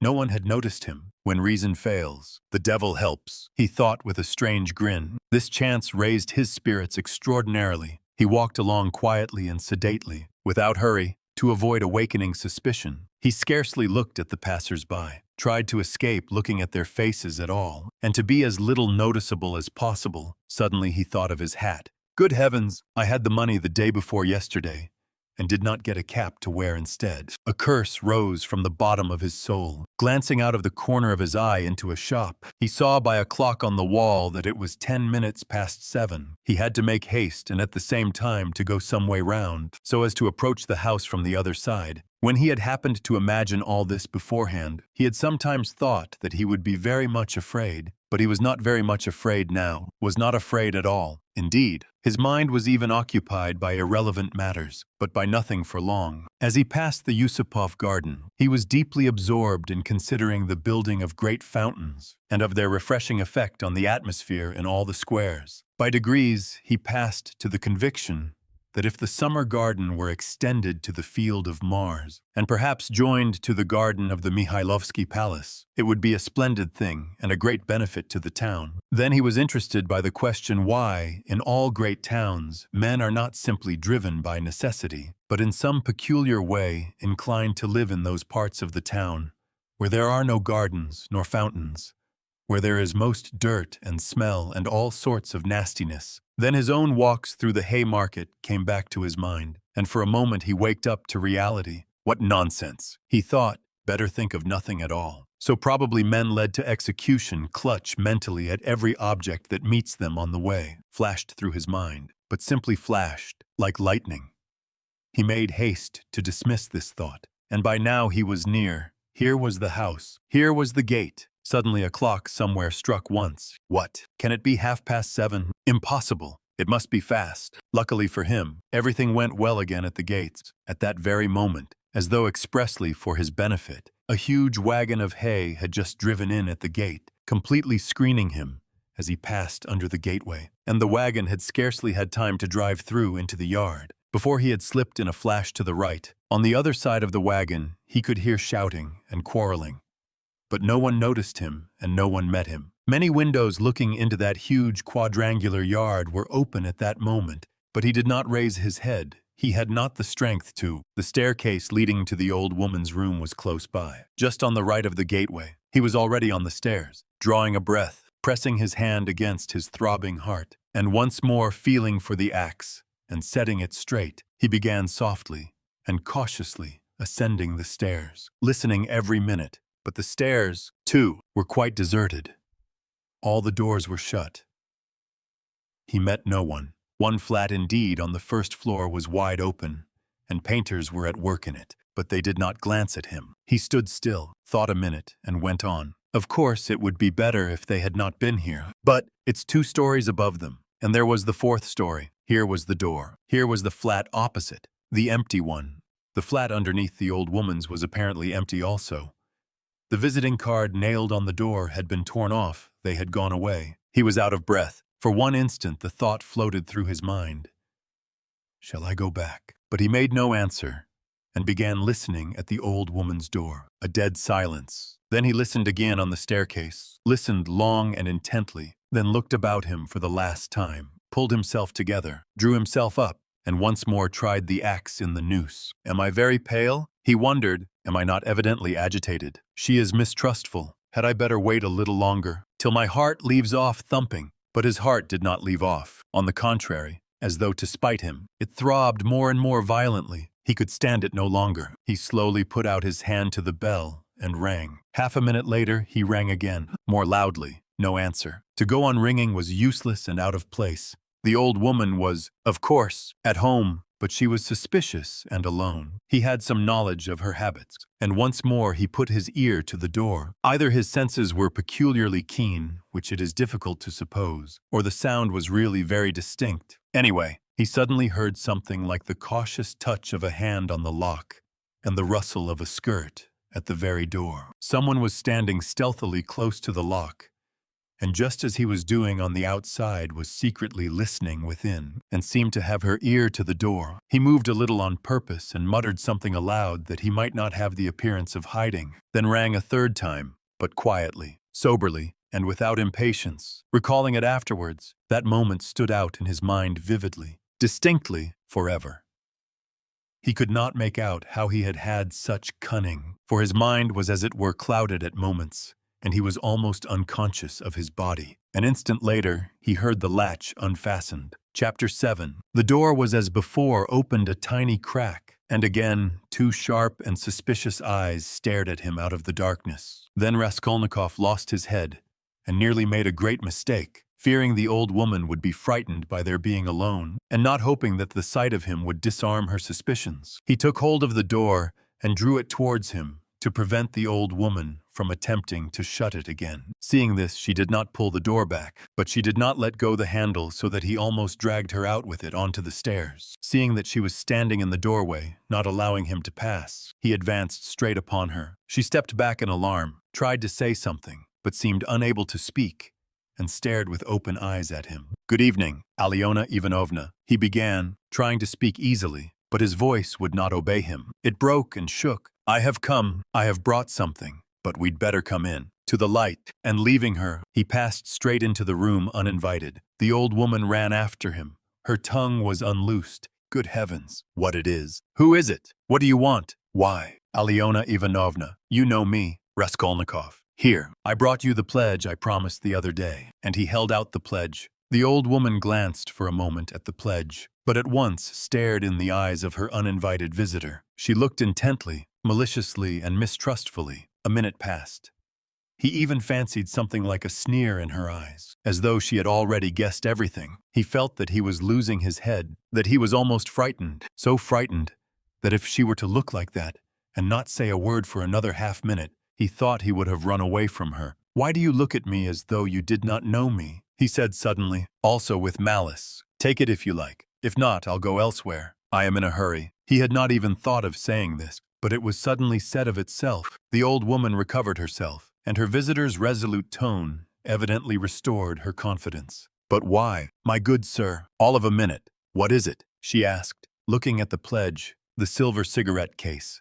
I spoke of it last time. You know, she held out her hand, but how pale you are. To be sure, and your hands are trembling too. Have you been bathing? Or what? Fever, he answered abruptly. You can't help getting pale if you've nothing to eat, he added, with difficulty articulating the words. His strength was failing him again, but his answer sounded like the truth.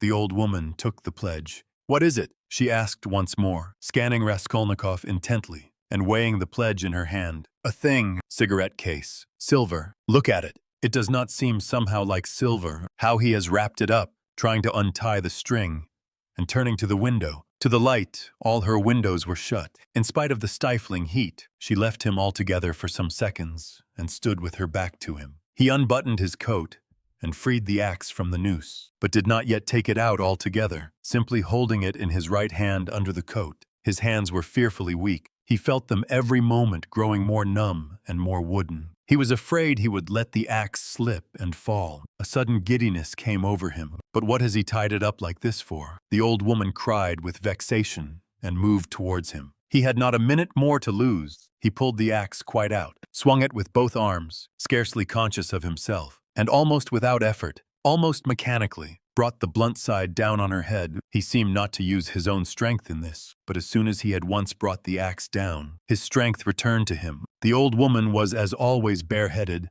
Her thin, light hair, streaked with gray, thickly smeared with grease, was plaited in a rat's tail and fastened by a broken horn comb, which stood out on the nape of her neck. As she was so short, the blow fell on the very top of her skull. She cried out, but very faintly, and suddenly sank all of a heap on the floor, raising her hands to her head. In one hand she still held the pledge. Then he dealt her another and another blow with the blunt side, and on the same spot. The blood gushed as from an overturned glass. The body fell back. He stepped back, let it fall, and at once bent over her face.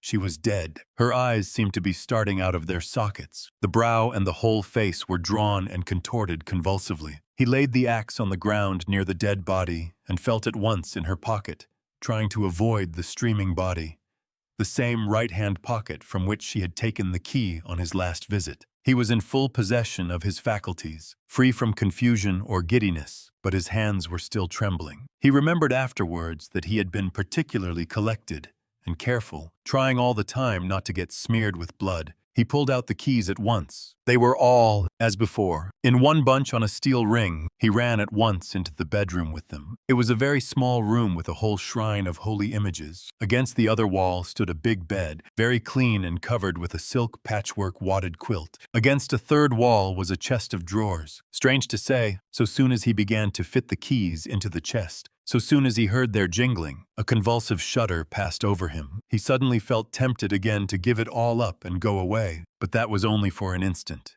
It was too late to go back. He positively smiled at himself, when suddenly another terrifying idea occurred to his mind. He suddenly fancied that the old woman might be still alive and might recover her senses. Leaving the keys in the chest, he ran back to the body, snatched up the axe and lifted it once more over the old woman, but did not bring it down. There was no doubt that she was dead. Bending down and examining her again more closely, he saw clearly that the skull was broken and even battered in on one side. He was about to feel it with his finger, but drew back his hand, and indeed it was evident without that. Meanwhile, there was a perfect pool of blood. All at once, he noticed a string on her neck.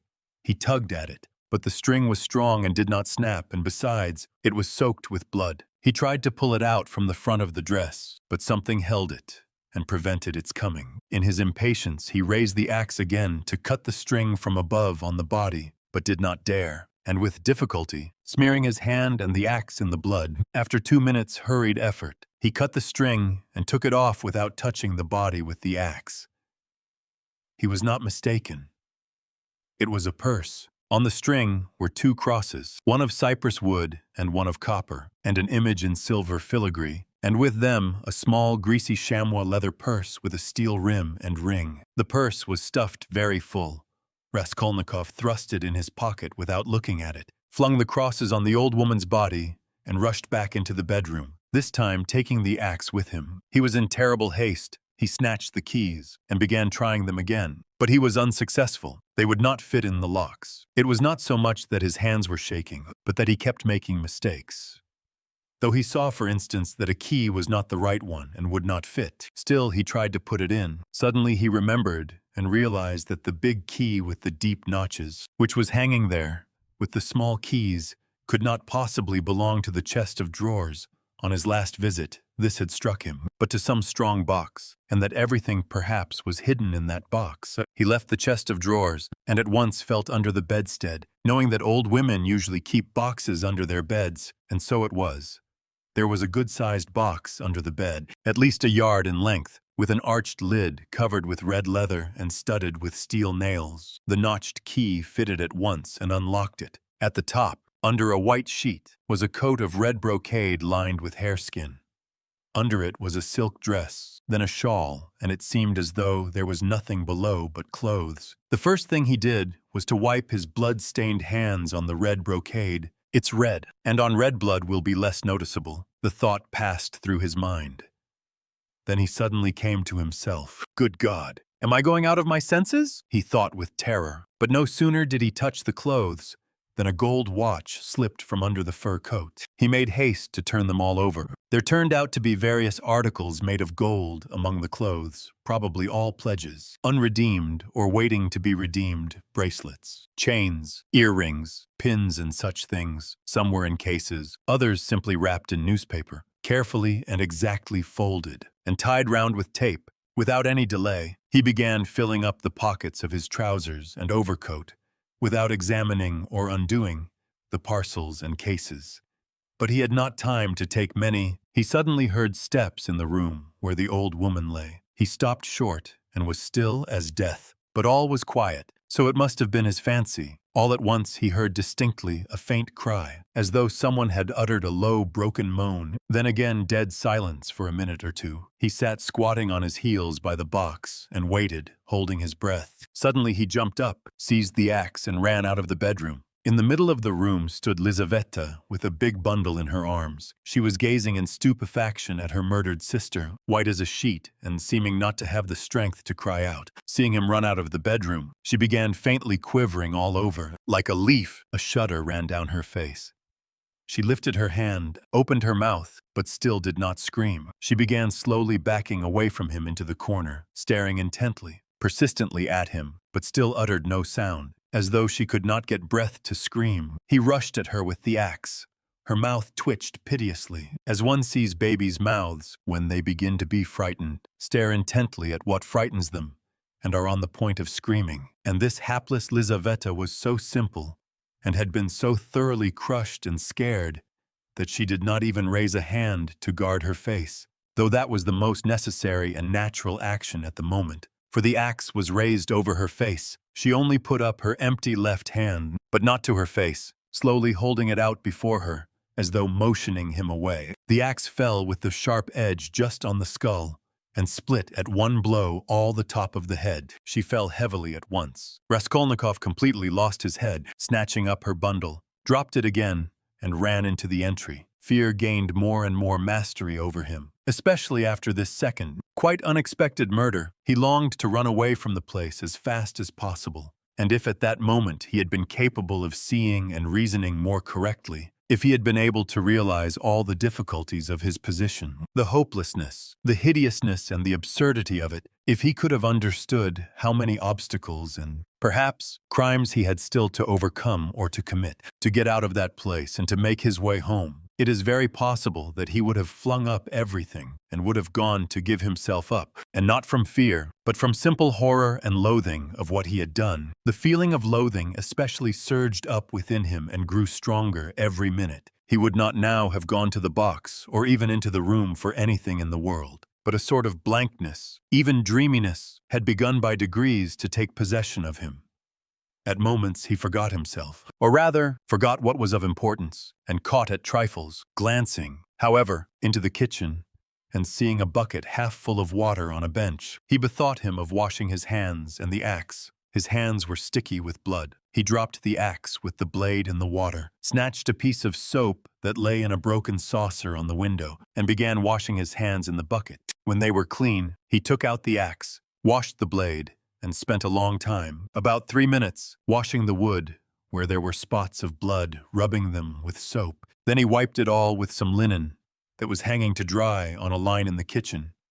And then he was a long while attentively examining the axe at the window. There was no trace left on it, only the wood was still damp. He carefully hung the axe in the noose under his coat. Then, as far as was possible, in the dim light in the kitchen, he looked over his overcoat, his trousers, and his boots. At the first glance, there seemed to be nothing but stains on the boots. He wetted the rag and rubbed the boots, but he knew he was not looking thoroughly, that there might be something quite noticeable that he was overlooking. He stood in the middle of the room, lost in thought. Dark, agonizing ideas rose in his mind. The idea that he was mad, and that at that moment he was incapable of reasoning, of protecting himself, that he ought perhaps to be doing something utterly different from what he was now doing. "Good God," he muttered.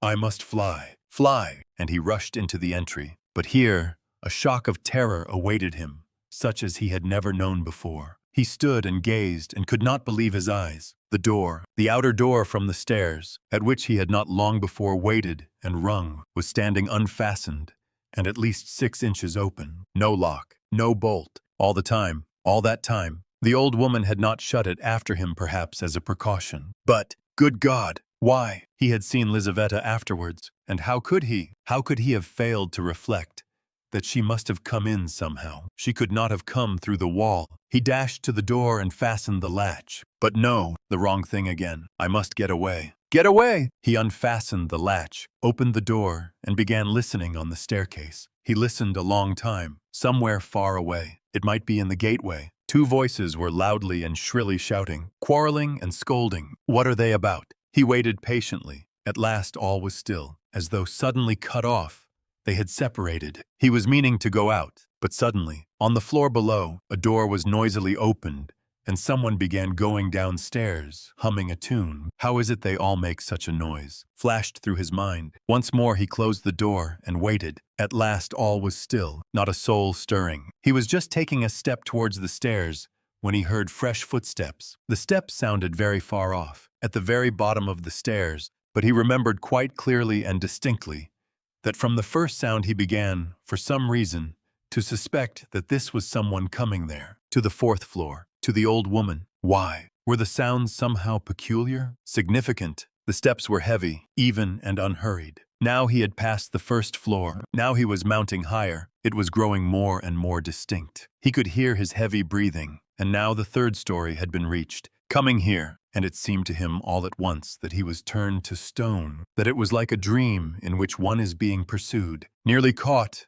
and will be killed, and is rooted to the spot, and cannot even move one's arms. At last, when the unknown was mounting to the 4th floor, he suddenly started and succeeded in slipping neatly and quickly back into the flat and closing the door behind him. Then he took the hook and softly, noiselessly, fixed it in the catch. Instinct helped him. When he had done this, he crouched, holding his breath, by the door. The unknown visitor was by now also at the door. They were now standing opposite one another, as he had just before been standing with the old woman. When the door divided them and he was listening, the visitor panted several times. He must be a big, fat man, thought Raskolnikov, squeezing the axe in his hand. It seemed like a dream indeed. The visitor took hold of the bell and rang it loudly. As soon as the tin bell tinkled, Raskolnikov seemed to be aware of something moving in the room. For some seconds he listened quite seriously. The unknown rang again, waited, and suddenly tugged violently and impatiently at the handle of the door. Raskolnikov gazed in horror at the hook shaking in its fastening, and in blank terror expected every minute that the fastening would be pulled out. It certainly did seem possible, so violently was he shaking it. He was tempted to hold the fastening,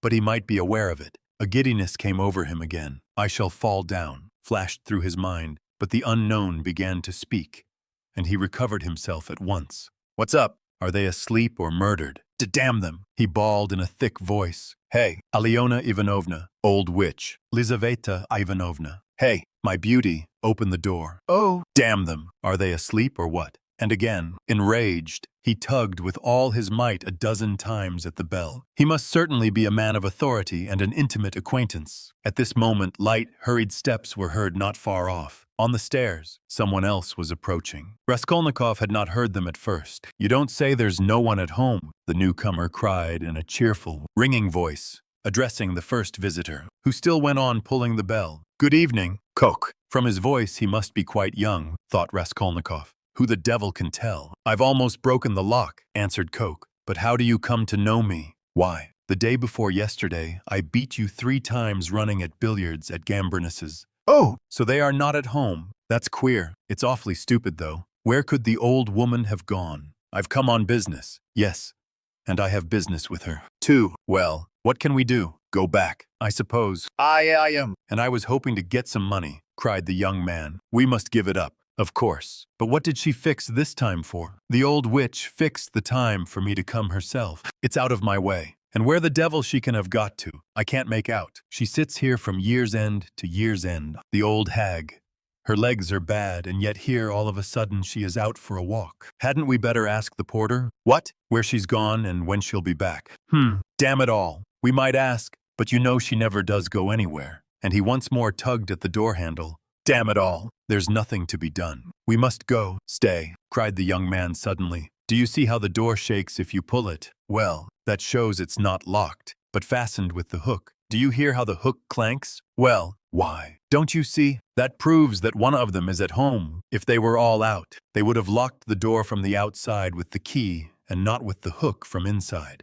There. Do you hear how the hook is clanking? To fasten the hook on the inside, they must be at home. Don't you see? So there they are, sitting inside and don't open the door. Well, and so they must be, cried Coke, astonished. What are they about in there? And he began furiously shaking the door. Stay, cried the young man again. Don't pull at it. There must be something wrong. Here, you've been ringing and pulling at the door, and still they don't open. So either they've both fainted or… What? I tell you what. Let's go fetch the porter. Let him wake them up. All right. Both were going down. Stay. You stop here while I run down for the porter. What for? Well, you'd better. All right. I'm studying the law, you see. It's evident there's something wrong here, the young man cried hotly. And he ran downstairs. Coke remained. Once more he softly touched the bell, which gave one tinkle, then gently, as though reflecting and looking about him, began touching the door handle, pulling it, and letting it go to make sure once more that it was only fastened by the hook.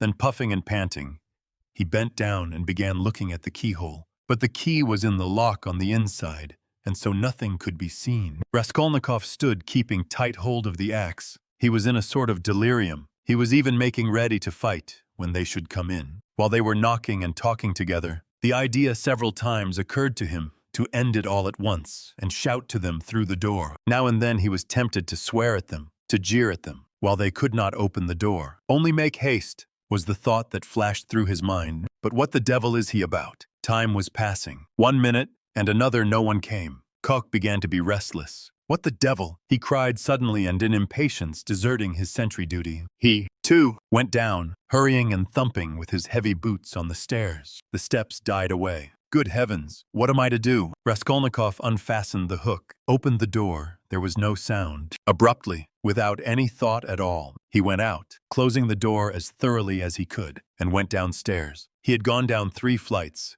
when he suddenly heard a loud voice below. Where could he go? There was nowhere to hide. He was just going back to the flat. Hey there. Catch the brute! Somebody dashed out of a flat below, shouting, and rather fell than ran down the stairs, bawling at the top of his voice, Mitka, Mitka, Mitka, Mitka, Mitka. Blast him! The shout ended in a shriek. The last sounds came from the yard. All was still, but at the same instant several men talking loud and fast began noisily mounting the stairs. There were 3 or 4 of them. He distinguished the ringing voice of the young man. Hey! Filled with despair, he went straight to meet them, feeling come what must. If they stopped him, all was lost. If they let him pass, all was lost too. They would remember him. They were approaching.